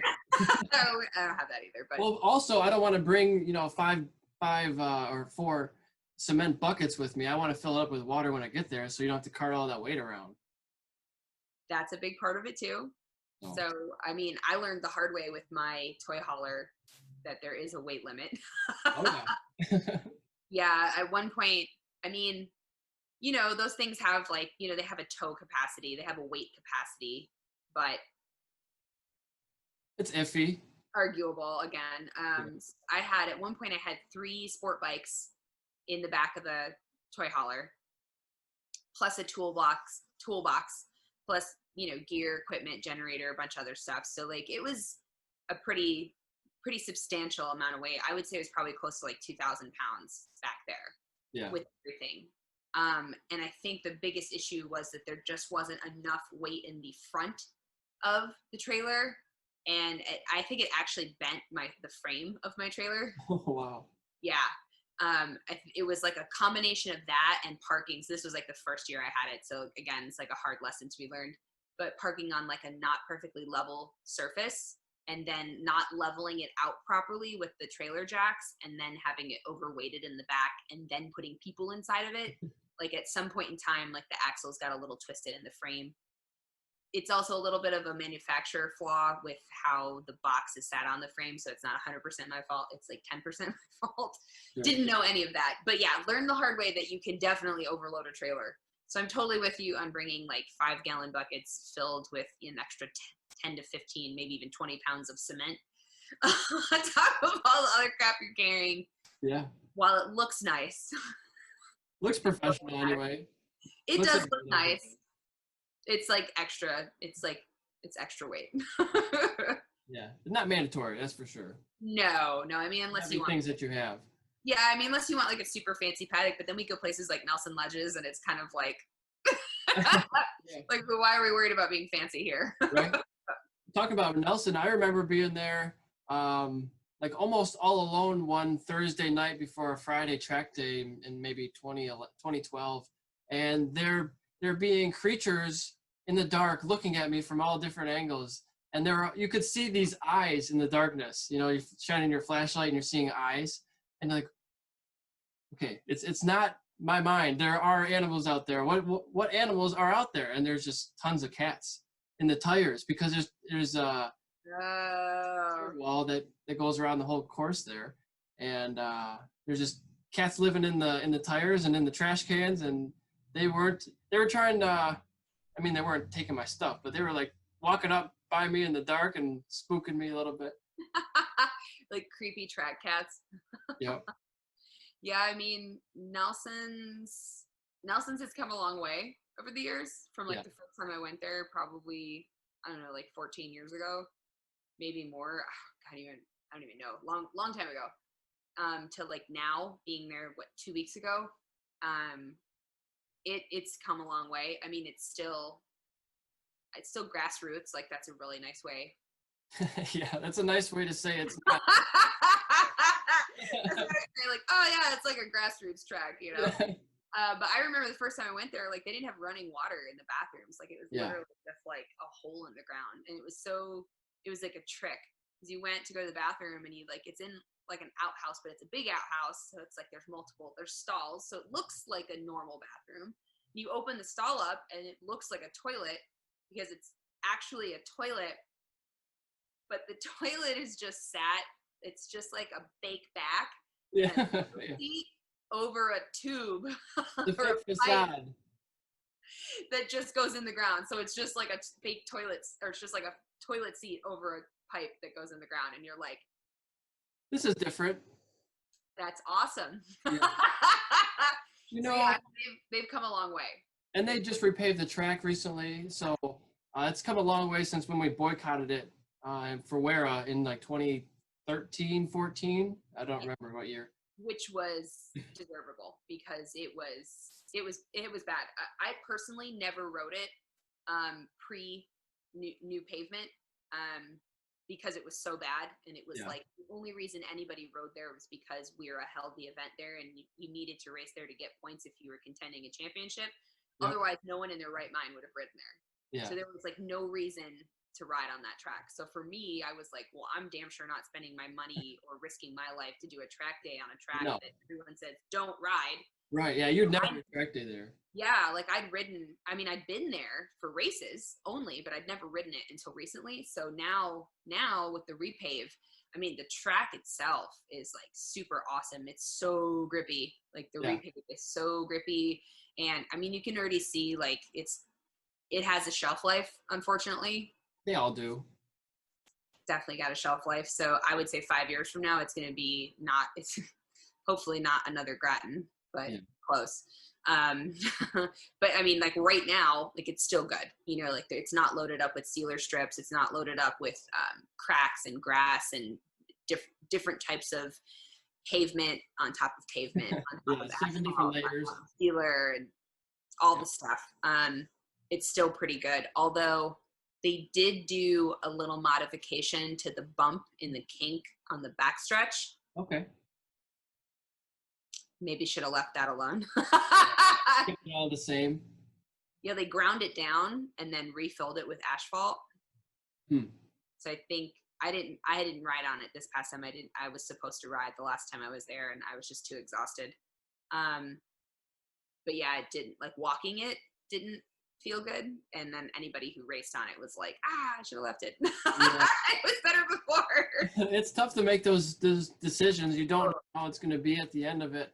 But yeah, I mean, I always think about, I'd like to make some sort of rating system. I'm sure some rating system exists out there for different tracks and their safety levels. And like, I think about the bridge at Nelson's. That's really freaking close to the surface there. I mean, what if you had an incident with a rider on the main straightaway and you run into the bridge? You know, that's 3 feet away from the track surface, or I don't know exactly measurement wise, but it's close. Yeah, it's close. And I mean, you're like riding the straightaway with the inside line. It's all tire wall, which is okay because generally speaking, coming around a straightaway, an inside line usually has a hot pit wall anyways at most tracks. So that doesn't bother me so much. As the right side, there's coming out of 9, there's a decent, like an okay amount of runoff, and then that kind of carries a decent amount of runoff or distance between the fence and the straightaway, but then that just ends abruptly at the bridge. And you're right, there's a very narrow margin between the edge of that bridge and the actual road course. I don't think it's 3 feet. Yeah, it's a very small amount of distance. I don't think it's that much. Yeah, it's pretty narrow. And every time those riders start a race, that's what makes me the most nervous, to be perfectly truthful. The start of the race. Yeah. And luckily that's a lower speed, but they're still charging pretty hard into one. And because there's just so many riders to cram under that bridge. And like all it takes is, there's no room for someone to swerve one way. You know what I mean? They're pinched in there. That's like when I get the most nervous. But even the first two or three laps, when there's still some riders bunched up in the front and they're just like rolling through there at $120. Yeah, I mean, not a fan of the bridge. Like they moved, so they pushed back a couple of the tire walls. They pushed back the tire wall in the carousel. Okay. The first, is that the left-hander or the the right carousel? So 4, 5, 6. I think it's 6. Is the right carousel. Yep. That goes into the back straightaway with the like decreasing radius at the end. Yeah. They pushed the tire wall back there. Still not enough because that's such a fast turn. And yeah, that's you go 100 miles an hour there. Yeah, it's like, and because it's decreasing radius, like they pushed, it's kind of like they pushed the tire wall back in the wrong spot. So they pushed it back, like going into the turn. If you're going to crash in that turn, it's not going into it because you're literally coming from 4, the kink in 5, and then into 6. Like, or maybe the carousel is 5. Whatever. You're coming from a left-hand carousel into like a slight kink, and then you're dipping it over right for a long carousel. You're not going to crash going into that. You're going to crash while you're in it. It's going to be mid-corner. Yeah, so like they needed to push the tire wall back out like in the later part of the turn, not in the beginning part of the turn, in my opinion. I see. So they need to move the wall back. The tire walls need to be removed in some places. Like there's still. That was always a really hairy situation because that's one of the fastest corners that you come out of. And I always remember, man, you can't go off of there. Don't even think about crashing there. Nope. Oh my gosh, someone crashed the last weekend we were there, and their bike went over the tire wall, and they had to bring a cat out there to get it removed. Oh no. Construction equipment just to get your bike back. Yeah, one of the deets, either Tim or Steven, I feel bad I can't remember, but yeah, his bike went over the tire wall, and they had to get heavy machinery out to pull the bike out. Oh, man. Yeah, so that wall needs to go. But Yeah. they said like I feel like they said there's over 100,000 tires there or something. Oh, yeah. Like there's some insane number, and that it would Everybody cost. used to just drop their tires there when they're done for the weekend. Just leave them there. Yeah, well, that was great at the time, but the problem is now it's like $1 and change to dispose of all those tires. So like it would cost them tens of thousands of dollars. Yeah. It would cost them thousands of dollars to have them removed, but it would cost like 5 times that to have them disposed of properly. You So know I what think I think? that's a bigger problem.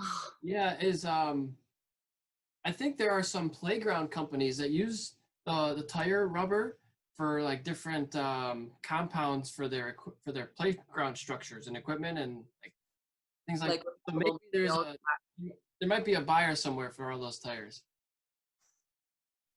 I mean, that would be nice. They could get rid Yeah. of if they could. I mean, I think it's unrealistic to say that like all of a sudden this grassroots track, not hating on Nelson, just realisticness of it. This grassroots track is going to go from grassroots to like pro level, and they're just going to like like completely annihilate all the tire walls. Probably not going to happen. But at least like in the areas where it really makes a difference, where it is somewhat of a threat to the riders, like just to have that wall removed or pushed back even farther, mostly removed, I think would make a huge difference at that facility. The last time I was there, they had just paved, so they removed the guardrails, that big blue guardrail, Okay. the like cement like pillars. Yeah. And then like the same thing with the guardrail wall thing that they had on like pit lane. So they removed all that and they actually pushed it back off the track, which was great. Yeah. And kind of narrowed down hot pit, which is fine. And they put up actual like cement like barricades. So it's like a real pit wall, and then a second one as an actual separation of hot and cold pit. On the other side, which is a little bit shorter, and then they paved like a sidewalk behind that. That is like, that makes such a huge difference, because now you can set your tent up with your 2 front legs hanging over hot pit wall, and then the rest of it hangs over on the cement sidewalk side, and that's your pit area, and it's not dirt. Yeah, so much better. More. Oh my God, so much better. And there's probably an issue with being such a car track.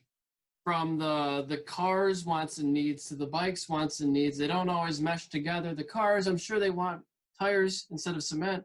We don't want either, but we'd rather have the rubber rather than cement too. But I mean, neither one's good for us.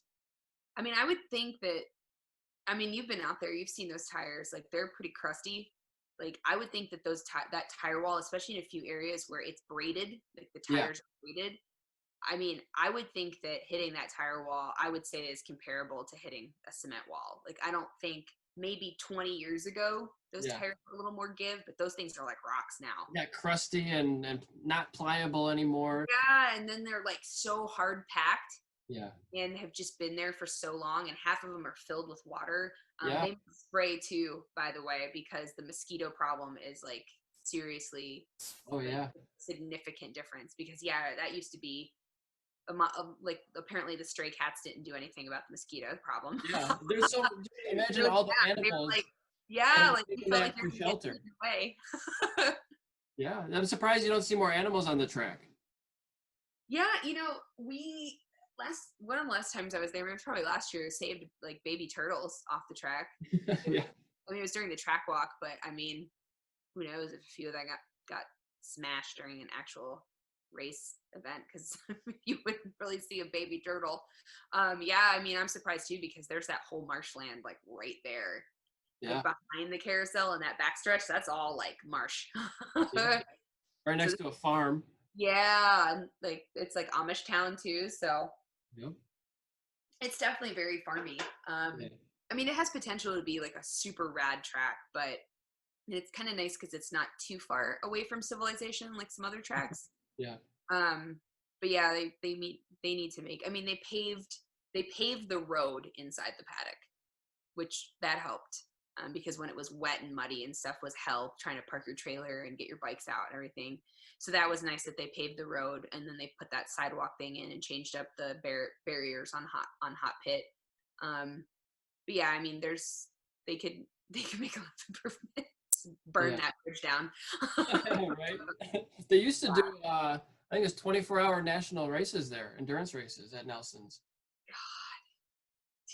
Yeah, I mean, Grattan's the same way too. Like they could afford a lot of A lot improvement. of upgrades needed there. I mean, I think Grattan is such a great track. I'm biased, but of all the tracks that I've been to, it may not be the fastest, but it's very technical. And everybody who I've talked to says it's one of the harder ones. It just doesn't have enough grandstands or like you can't fit 50 semi trucks there. It's never going to happen. I mean, the first race season that I went to Grattan, was obviously like, still hanging on with a booming national series. Yeah. And I mean, you had teams like Graves and Vezra show up with big rigs, like I guess you could consider it factory rigs. Like Josh Heron would come out to Grattan with the Yamaha rig, the Graves Yamaha rig, and race at Grattan Raceway for the Weir National. Like it was still a big thing. There was decent amount of contingency money up for grabs. There was manufacturer presence on like a club level. There was rider development for AMA happening. And I mean, I feel like the industry in general, like kind of took that away. So not to Weira's fault by any means. I mean, I think the economy and the industry had a downturn, and that took away the booming paddock and the contingencies and factory support and things like that, aftermarket support. But also like Grattan specifically, or Groton, or whatever people want to call it. I call it Grattan because I'm from Florida. But it's like that track. I mean, they kind of like the maintenance of that track. That was the kiss of death for that facility, because no one wants to ride there. And I mean, I don't blame them. Like, and I'm not knocking Grattan by any means, because it's what we would consider our home track, and it's probably the track that I've ridden the most. But like, it's so unpredictable now, and the degradation of the track, the lack of track maintenance, the lack of blatant irresponsibility of the track surface, like it needs to be addressed. Like no one wants to ride there because it's so unpredictable. And now, I mean, Grattan, when I first started riding in like riding there probably in like 2006 maybe, was fine. There were some sealer strips here and there. There was a few sketchy spots. Like you just stay away from the tar snakes and you're good. Now it's like the whole damn track is sealer. There's sealer everywhere, and there's even been friends of ours who have had wrist problems because of that. Yeah, I mean, look at Eddie. Like, like that was a sealer issue. I mean, I remember that national weekend when they decided. I mean, I think that was the last time there was like a decent showing in my personal experience, that was the last time there was a decent showing at Grattan, and we were a national weekend.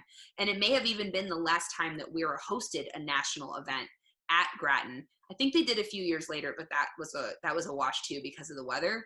Yeah. But it was the last time they hosted it for a while annually because of the surface, because they put new sealer down on like 60% of the track, like the day before that race weekend. And then I actually think they either did a car track day or just a regular track day, and it didn't give the track any time to have any kind of rubber laid down on it at all. So there was zero grip and just a little bit of moisture or like lower temperatures. And everybody went out there and it was like a damn skating rink, and like riders were like bowling pins. Yeah, just going down, throwing their bikes down the road. Yeah, it was terrible. And so you had all these crashes and red flags and people getting like seriously hurt.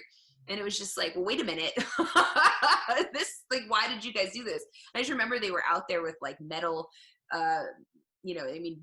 bristle brushes, like trying to etch in the track. Like, what is happening right now? Like, that's grassroots right there. Yes, it certainly is. Oh my goodness. I mean, I agree with you that Grattan, from like a technical perspective, like when I first started riding there, that was the first thing people said to me. If you can ride Grattan, you can ride anywhere. And it's true. It's got all the feels. Yeah. You know, blind turns, uphills, downhills, off camber, on camber. If that's even a thing. Like, bus Positive camber. stops, long straightaway. Yeah. It's a jump even if you go Yeah. counterclockwise. Well, you Like, can go both ways. You can get a little bit of air. yeah. Well, Wira has now like said no more on the counterclockwise racing. Really? I didn't hear this. Yep. So they pulled the plug. Wira did. I think that STT is still. I think that they're still doing counterclockwise. They might No still. more counterclockwise at Grattan Racing. Yeah, they might still be doing CCW track days, but yeah, Wira pulled the plug this year on Grattan CCW, and that's because of the runoff out of what I still call them the same. I still call the turns in the same number as clockwise, so Sure. it would be the runoff out of one. So I if see. you're Yes. going counter and you're charging up 10 AB to the straight, and then you're turning right into one, there's not enough runoff with that fast of a straightaway with counter. Okay. Oh no, wait, it's the hold on. I'm You're going left if you're going counterclockwise. yeah. So that's clockwise. So Yep. counterclockwise, it's the coming out of one and down the hill into 9. That's part of the issue. And then it's the two. It's one's the problem. It's the two. So it would be 3 to 2 to 1. Is that one doesn't have enough Yeah. runoff in that Right. CCW. I've heard people say that there is some sort of gentleman's agreement that there's no passing in that turn. Like seriously, in Who abides by that? Yeah, there, you know who.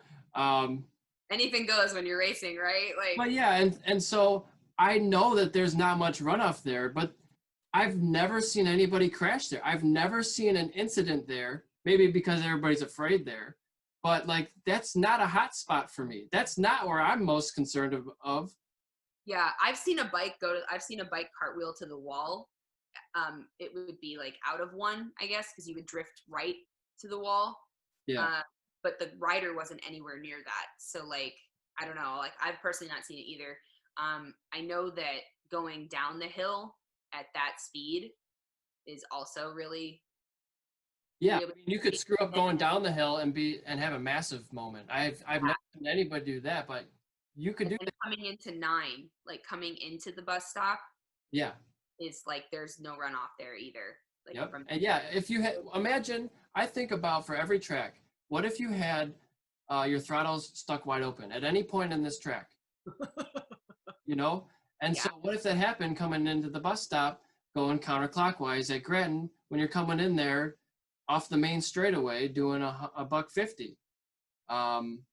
Now you got the little kink going down the hill that's going to slow you down a little bit, but you're still going well over 100 miles an hour. What if you lost your brakes there?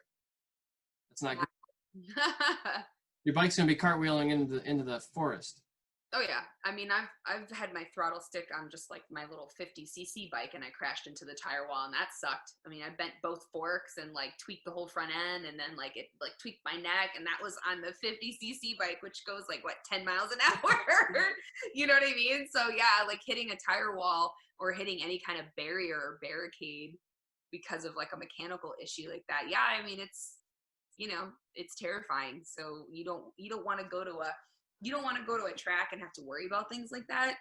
I don't know if certain riders like petitioned for no CCW racing. I don't know if that was like a Wira decision solely. I really honestly don't know, but I know that this year they're like, no CCW round.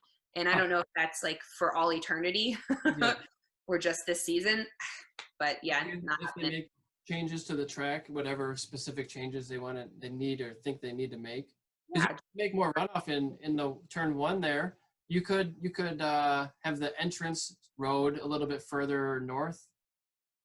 Yeah, I mean, I think just Grattan would do itself like a huge service by just repaving it. Yeah, I mean, a couple $1 million, right? Yeah, I mean that's the problem too. But I mean, I think that I know everything's for sale for the right price, but isn't the track still for sale for like $7 million or something? I don't know. It's yeah, I feel like $7 million. at one point in time, because it's still with the same family still owns it, but the owner passed. I think don't hold me to all this again. not necessarily like the encyclopedia of Grattan, but Yeah. yeah, I think that it definitely was for sale at one point in time, and I think that it may be, but like I said, everything's for sale for the right price. But I want to say that the magic number was like around 7 million, Yeah. which seems astronomical for a place like Grattan. However, Pretty high. when you think about any type of like, if you look at it from a commercial real estate perspective, I mean, any type of commercial real estate, you're looking at basically like 7 figures and up anyways.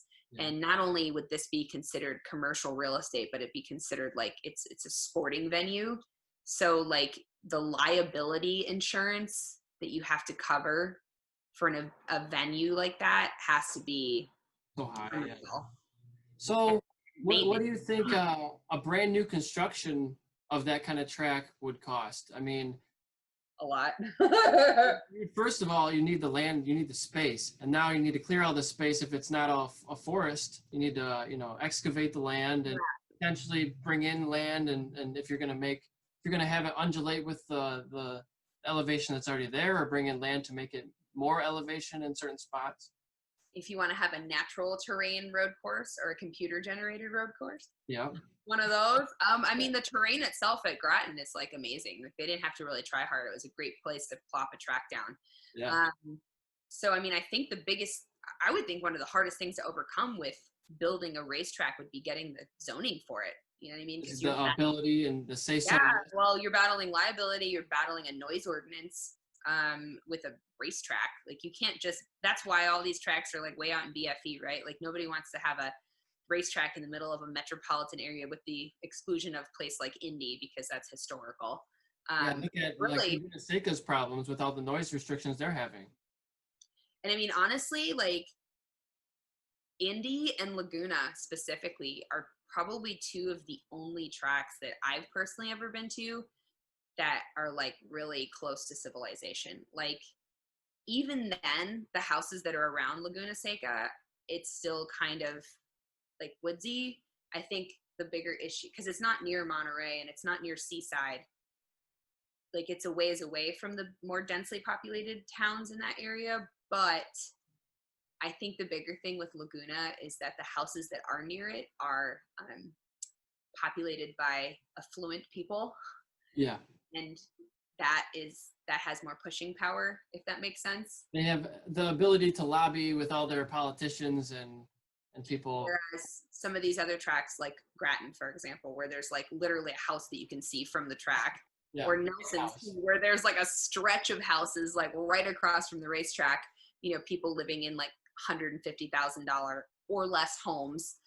And like, you know what I mean? They're not going to be, not that I'm getting into like a socioeconomic argument by any means, but like, they're not going to be the people that are going to go to their local legislation and fight a racetrack, Like you said, the people in the greater Monterey area near Laguna Seca probably have like stronger lobbying powers to try to either shut down a facility like that or, have more control over the noise ordinances than most other places. But yeah, really like Laguna and then Indianapolis, of course, because the speedway is like right there, like right in the middle of it all, like right off the freeway too. It's the craziest thing ever.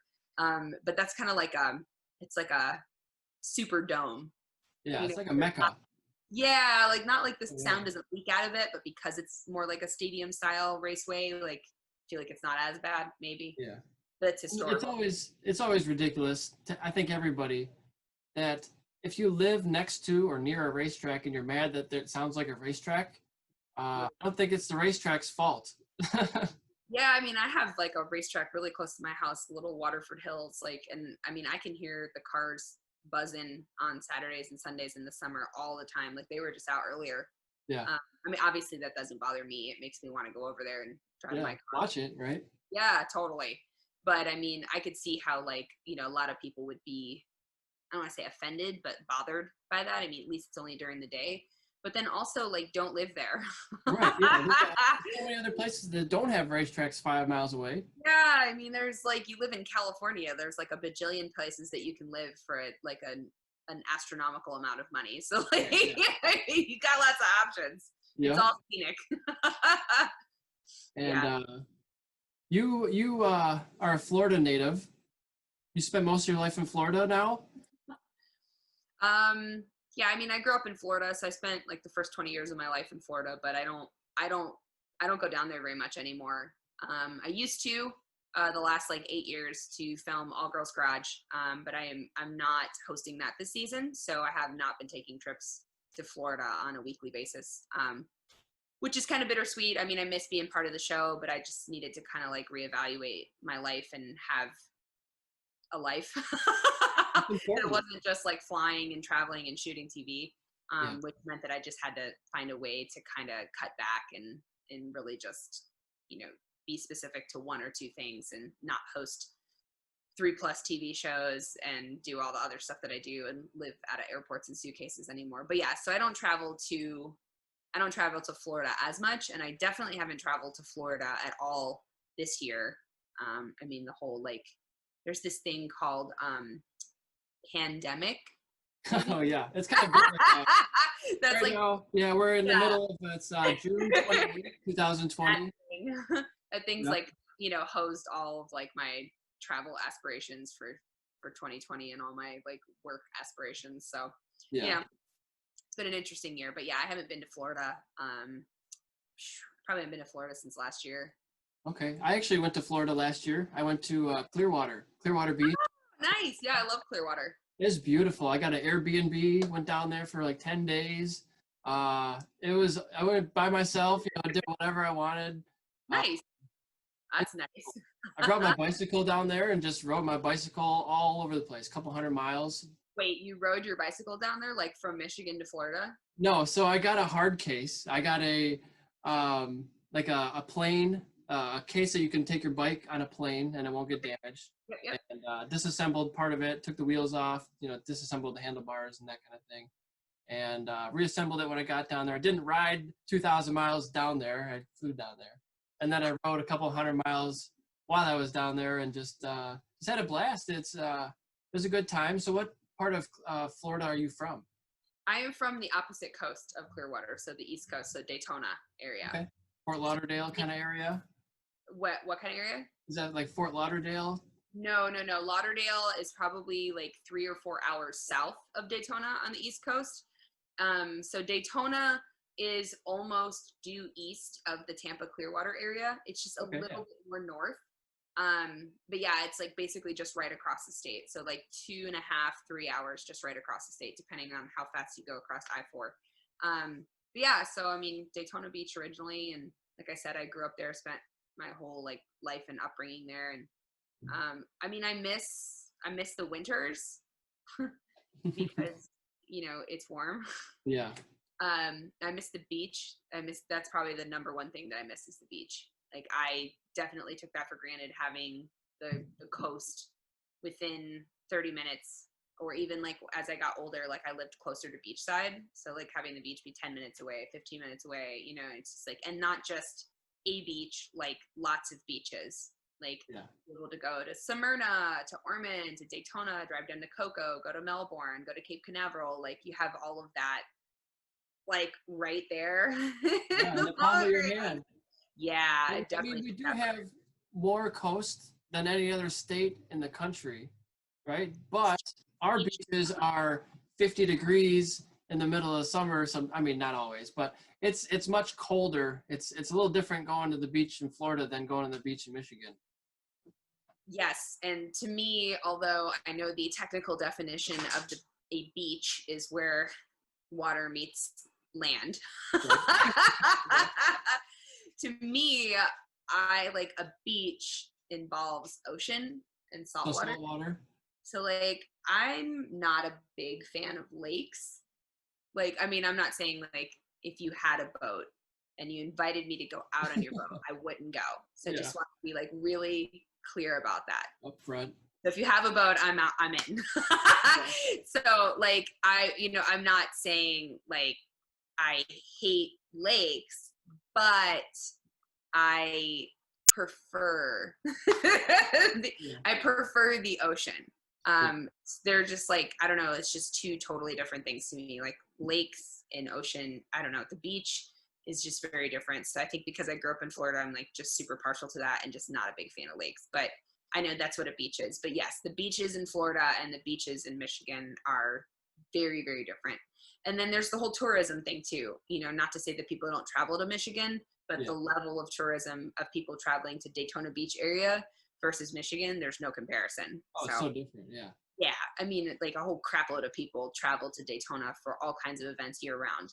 I mean, God, like race week alone used to be like well over 500,000 people that came to just Daytona just for race week. Yeah. So, I mean, I'm not sure Michigan can draw that type of crowd in any like one singular event. I mean, In maybe one it's like area. MIS for NASCAR, but I don't even know how many attendees come to that kind of event. Like at MAS, probably not 650,000 people. No, I think that the stadium.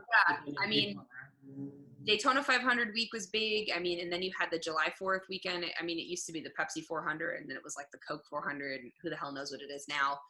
But whatever the race they have during July 4th weekend, also at Daytona, was huge. And that's just NASCAR. And then you've got all the like support series for NASCAR too, with ARCA and different NASCAR Cups.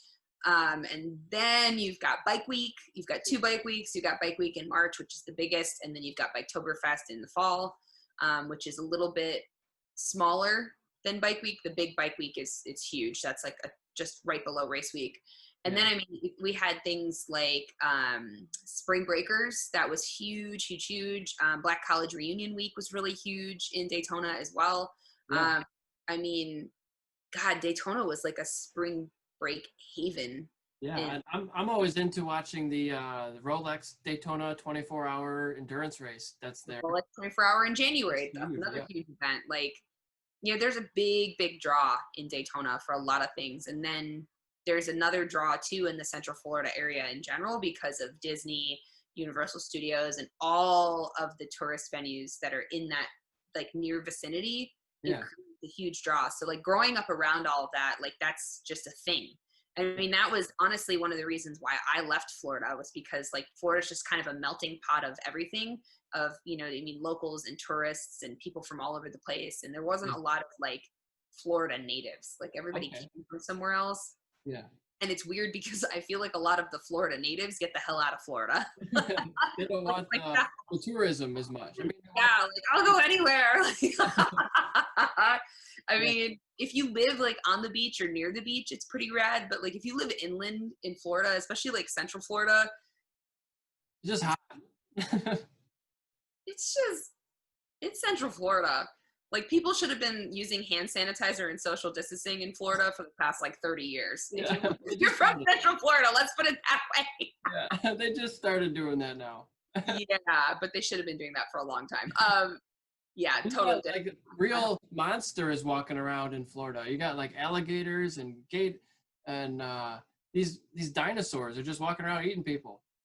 Well, not that long ago, Florida was just a big old swamp. And a lot of it still is. So I think a lot of people have are disillusioned as to like what Florida has to offer when you move to someplace like Florida. Like if you move to like a densely populated area, like, yeah, if you go live in like Miami Beach, like, no, there's not going to be alligators like running through your back patio, but like anywhere that's not super densely populated, I mean, it's very swampy in Florida. There's all kinds of bugs. They're like pterodactyls. There's gators and snakes and frogs. And then there's like 50 kinds of snakes. Yeah. Spiders, cockroaches. Bleh. Like, bugs don't really bother me, but spiders and roaches, like, nope. Like, yeah. For me, it's like, I don't like that stuff, but I can get through most of it. The stuff that bothers me is like when I know this could be potentially like poisonous or something. That's when it's like, okay, I don't want anything to do with this. Yeah. Like I found a brown recluse outside yesterday, actually. And it was Michigan. Like on my house. So I was like this close to lighting a match and burning the house down just so Yeah. Like, I don't care. Because it was like on the house. It was outside, but it was still on the house. Burn it down. That thing was big. Yeah. Can't. Yeah, so that is like all the time in Florida. Yeah. So I mean, there's critters. There's critters. A tropical environment. Yeah, I mean, I really can't say much though, because there's a lot of critters in my yard too. I mean, just yesterday, my dog discovered a big old pile of coyote poop in the backyard and decided Oh, to cool. roll in it. So They're everywhere.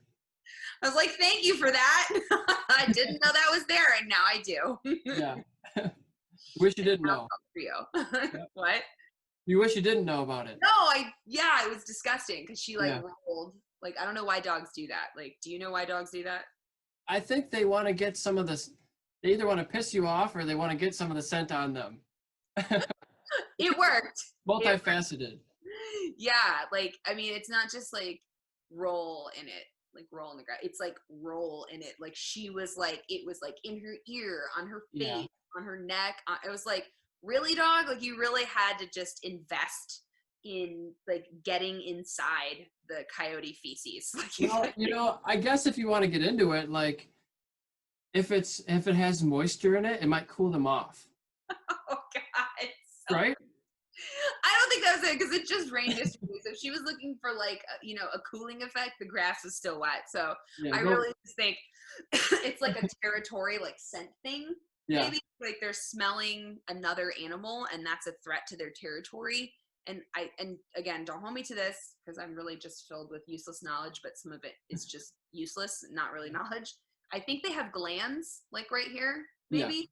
And so they're like rubbing in that and then they're putting their scent on it on that area as well. So it's like a territory thing. Trying to claim it, maybe. I think so. Like Yeah. I know. I don't have a. here, this is my space. But I know that my cat likes to rub his glands right in the same kind of spot there. He'll always rub his head and nuzzle up to you and try to get his scent on you. Yeah. Yeah. I mean, she just like, and she did it a couple weeks ago too with what I think was deer poop. And she did the same thing. And the deer poop was less smelly, but more juicy. Yeah. So she really got covered in that. Like that was like everywhere. Yeah. The coyotes like present was a little bit firmer, so she didn't really like get it in her fur as much, but Right. it did smell horrible. So that was the thing was like, okay, you're going right in the bath, which she hates, but whatever. So yeah, I mean, I can't really knock Florida too much because apparently I have some pretty extreme wildlife just lurking in my backyard as well. Sure. Sure. Yeah, spiders and coyotes, and there's a robin's nest right out my window too. Like, Oh yeah. So what kind of dog do you have? she is a rescue pit bull. She was just around here somewhere, but I don't know where she is now. Yeah, a rescue pit bull. So she's a pit mix of something. Yeah. Yeah, she's cute. She's rescue dogs always they come with lots of feelings. Sure. And she's a few years old. I didn't want to deal with the puppy stuff, which is actually good because then I don't have to deal with the puppy stuff. And most people want to adopt a puppy. Yeah. So when you go to like a rescue or a shelter, like they always have an abundance of older dogs that don't want to be adopted or haven't gotten adopted. So the shelters and rescue places are always like appreciative when you come in and say like, I want a 3 to 5 year old dog. They're like, yes. We have lots of those. We have a few of those. Yeah. So she's a couple years old. I don't know how old she is. They look at their teeth and kind of just like, eh. Yes, you made. Yeah. Yeah. So she's somewhere in that like 3 to 5 range. She's pretty energetic. So I think she's probably like closer to 3, but then she's also like a total couch potato. So Yeah. She flips that switch pretty quick. Yeah, it's great. She's got feelings. She's got some emotional baggage, but We all do, right? I guess. Yeah, we all do.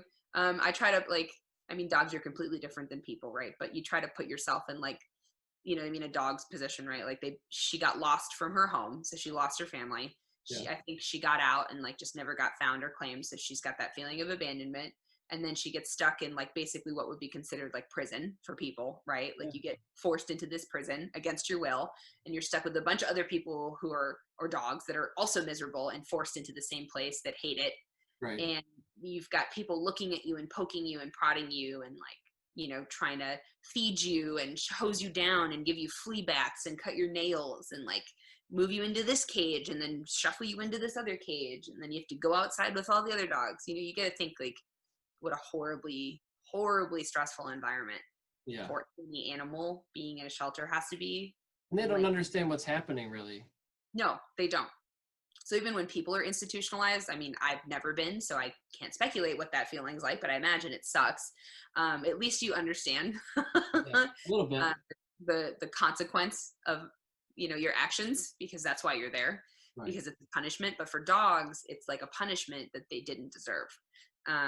So that's a pretty, and I think that some animals handle shelters or rescues better than others. And it's pretty emotionally traumatic. So she's got some like PTSD shelter stuff. Yeah. um, yeah, like spray bottles. So they said she came in infested with fleas. So I'm guessing the first thing that happened before they put her in the shelter when she was admitted was she probably got a flea bath, Yeah. which I think consisted of a hose and some types of spray bottles, because she is terrified. Yeah. I mean, I'll pick up like a thing of Windex just to clean the window, and she's like, I'm not going to spray you with this. I promise. Just like the sound, or they can put two and two together pretty easily, and they know what's about to happen. Oh yeah, and then the nail trimmer thing. Like I bought one of those little like electric nail trimmers. Yeah. And, with dogs, you're supposed to do like the slow introduction where you're like really, you know what I mean? You're really like coy about everything, and you kind of just like put something on the floor, and then you're just like, oh, that just happens to be there. That's nothing. Don't worry about that. I'm not going to use that to trim your feet off. It's going to be great. I promise. And then you like turn it on and you slowly introduce them. Yeah, as soon as I turned that thing on with no intentions of actually using it on her, it was just to turn it on to see like if we could do a slow introduction. As soon as I turned that on, that was a trigger, and she was like, nope, I've seen this before, and runs away. I was like, all right. Yeah. So you're all Caesar Milan dog whisperer. I mean, I wouldn't say that far. Like I'm not doing the like Yeah. neck thing. Isn't that what he did? Yeah, I wouldn't say that, but just try to make her have like a healthy, happy life. I'd like to get another dog eventually, so she's got kind of a playmate, but she definitely has a little fear aggression towards other dogs. I don't know if that's something that was a socialization issue before she got into the shelter, or if that was like a trauma from the shelter. So just gotta work through that. Takes time. So she'll probably never be like the dog park dog. Yeah. But maybe she can be like reasonable with other dogs, or maybe like reasonable with another dog in the same house, like if you introduce them properly. Yeah. So yeah, but she's a sweetheart, super territorial. Like this yard is her yard. That's good to see that. Yeah, gotta love dogs though, they're the best. Yeah, I've actually never had a dog myself. I've wanted a dog since I was a little kid, but it just never happened yet. And now I'm just so busy with the business and racing, mountain bikes and foot races and just training and everything that. You got the cat though. I have a cat, and he was a stray. He just actually walked in the door one day and he never left. So Ninja, right? Ninja, yep, Ninja, the stray cat, the black cat. Cute. He's such a lover. Yeah, he's cute. He kind of like runs up like right away, like, hey, what's up? Yeah, he says hi. He thinks he's a dog. He thinks he's a dog in cat's clothing, I think. See, like rescue animals are the best. Like all the animals that I've ever had growing up were either found, so like a stray that was found that showed up on my doorstep somehow, or a rescue cat from either like the Humane Society or a shelter or a rescue facility. And pit bulls are, I mean, I think their breed and the negative stigma around the breed is really coming around. Yeah. But there's still a little bit of that in place. So a lot of shelters and like, for example, like the Humane Society, they won't actually take pit bulls. Like they won't accept a pit bull breed, or a pit bull mix even. And I mean, it's hard because they got these big old blockheads. So you like look at the dog and you're like, that's a pit bull. It's like no hiding it. Right. Like, oh no, it's like a border collie mix. Like no, that's a pit bull. Yeah, it's a teacup poodle. Yeah, right. It's like, yeah, it's like a golden doodle mix. Like no, it's a pit bull. Like come on. And she's got the big shoulders and like the big like beefy like haunches. Like she's a pit bull. So yeah, there's a lot of like where I got her from was a rescue facility that works in conjunction with the Oakland County Humane Society as a pit bull specific rescue. So like all of the dogs are pit mixes. I think when I went in there, they had one or two dogs that like they may have been labeled as a pit mix, but didn't look like it at all. Like both of them look like shepherd mixes actually. Yeah. Yeah, every other dog, all pitties. So it's nice that there's facilities like that that cater specifically to a struggling breed. Yeah, and it's sad that the breed is struggling because they're still dogs. They're just Oh, they're the best though.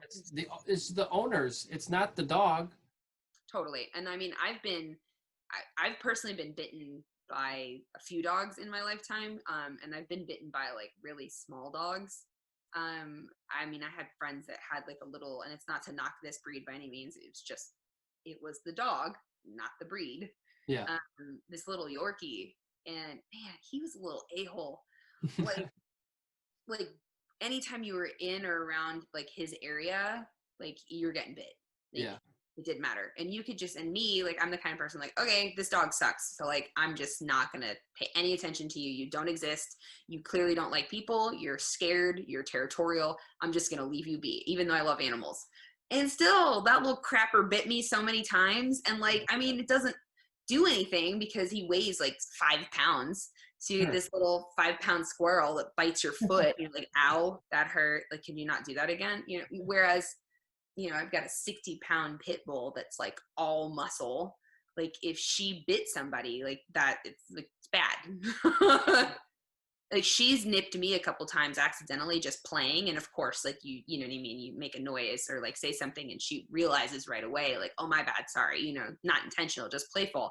But even that hurts and that's just play. It's a much bigger deal because of the dog. So you can see why, but they're being disproportionately targeted, it seems. Yeah. And I mean, and I will say like, as like, I think they're labeled working breed dogs. So like mental and physical stimulation for a powerful dog like a pit bull is really, really important. I mean, golden retrievers are another great example too. Like those dogs, they need stimulation. Like they Yeah. need activity. They need things to do. Rottweilers, same thing. Like They can't just be in a cage all day. no, like these, they need tasks. They need that stimulation. So when you have a mixture of a dog with a complacent lifestyle that already has tendencies to be aggressive if those, you know what I mean, those like mental triggers aren't being stimulated. Yeah. Or you have a dog that has like, you know, has behavioral issues or emotional issues or wasn't socialized properly or isn't managed properly with dogs and other people, then like it's a very slippery slope with dogs like pit bulls. And I mean, that's why they have such a negative stigma, because it's so easy to train them improperly and manage their behaviors improperly. And because they're so strong and powerful, they can be aggressive. So like that often happens where they're like, you know what I mean? The breed is misunderstood. Get out of here. I'm being ambushed. Yeah, it's completely understandable. Yeah, I love having animals around. It's great. You know, we are, I think, coming up to 2 hours, so I won't keep you for too much longer. I just wanted to, I guess, talk about Jessie Combs a little bit. I just saw that she was in the news again recently, that she had been posthumously awarded the was fastest woman. I'm not sure what the class was. Yes, it was the fastest land speed record for a woman. Yeah. By the Guinness Book of World Records, which was 522 point something. I'm not sure of the like what the decimal was as the designation for her actual land speed, but it was like 40 years, I think, since Kitty O'Neill had set the record at like, I want to say 5:13 maybe. So, I mean, I don't know the personal ins and outs of how the process went to get that designation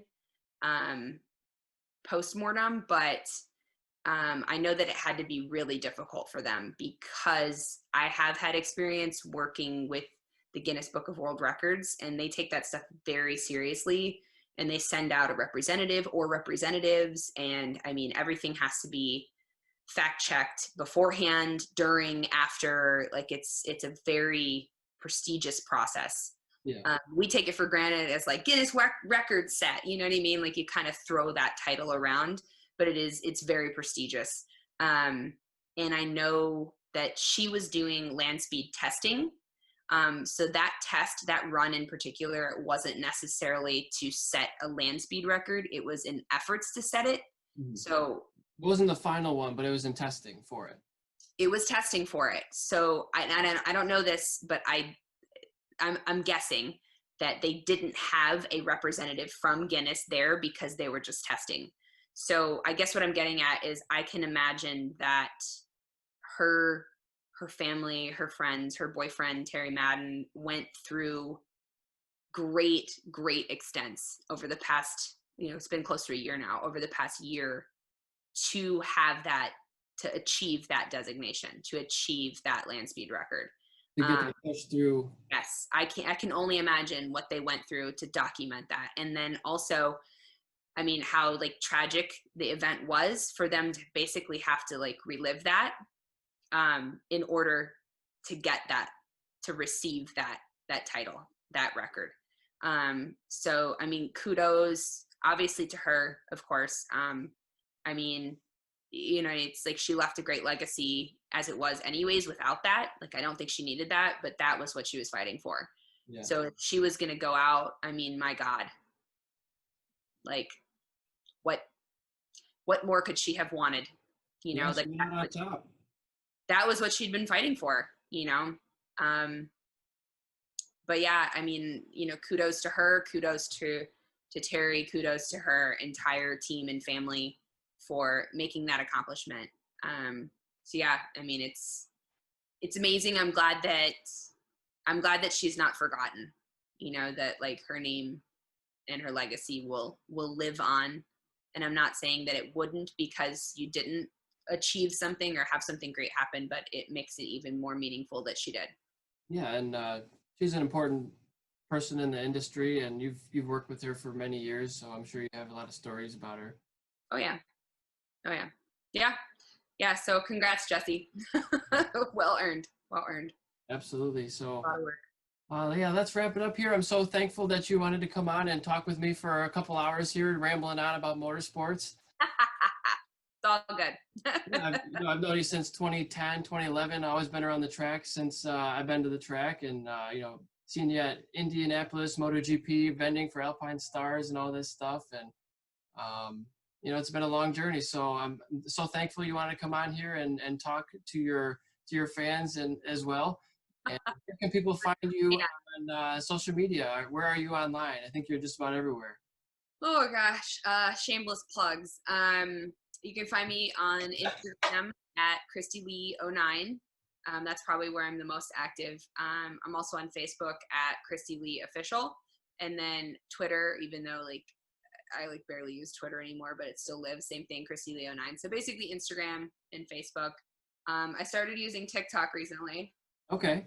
Don't have any big hopes and aspirations of me putting out TikTok videos every week or every day, like some people do, 10 a day. Yeah.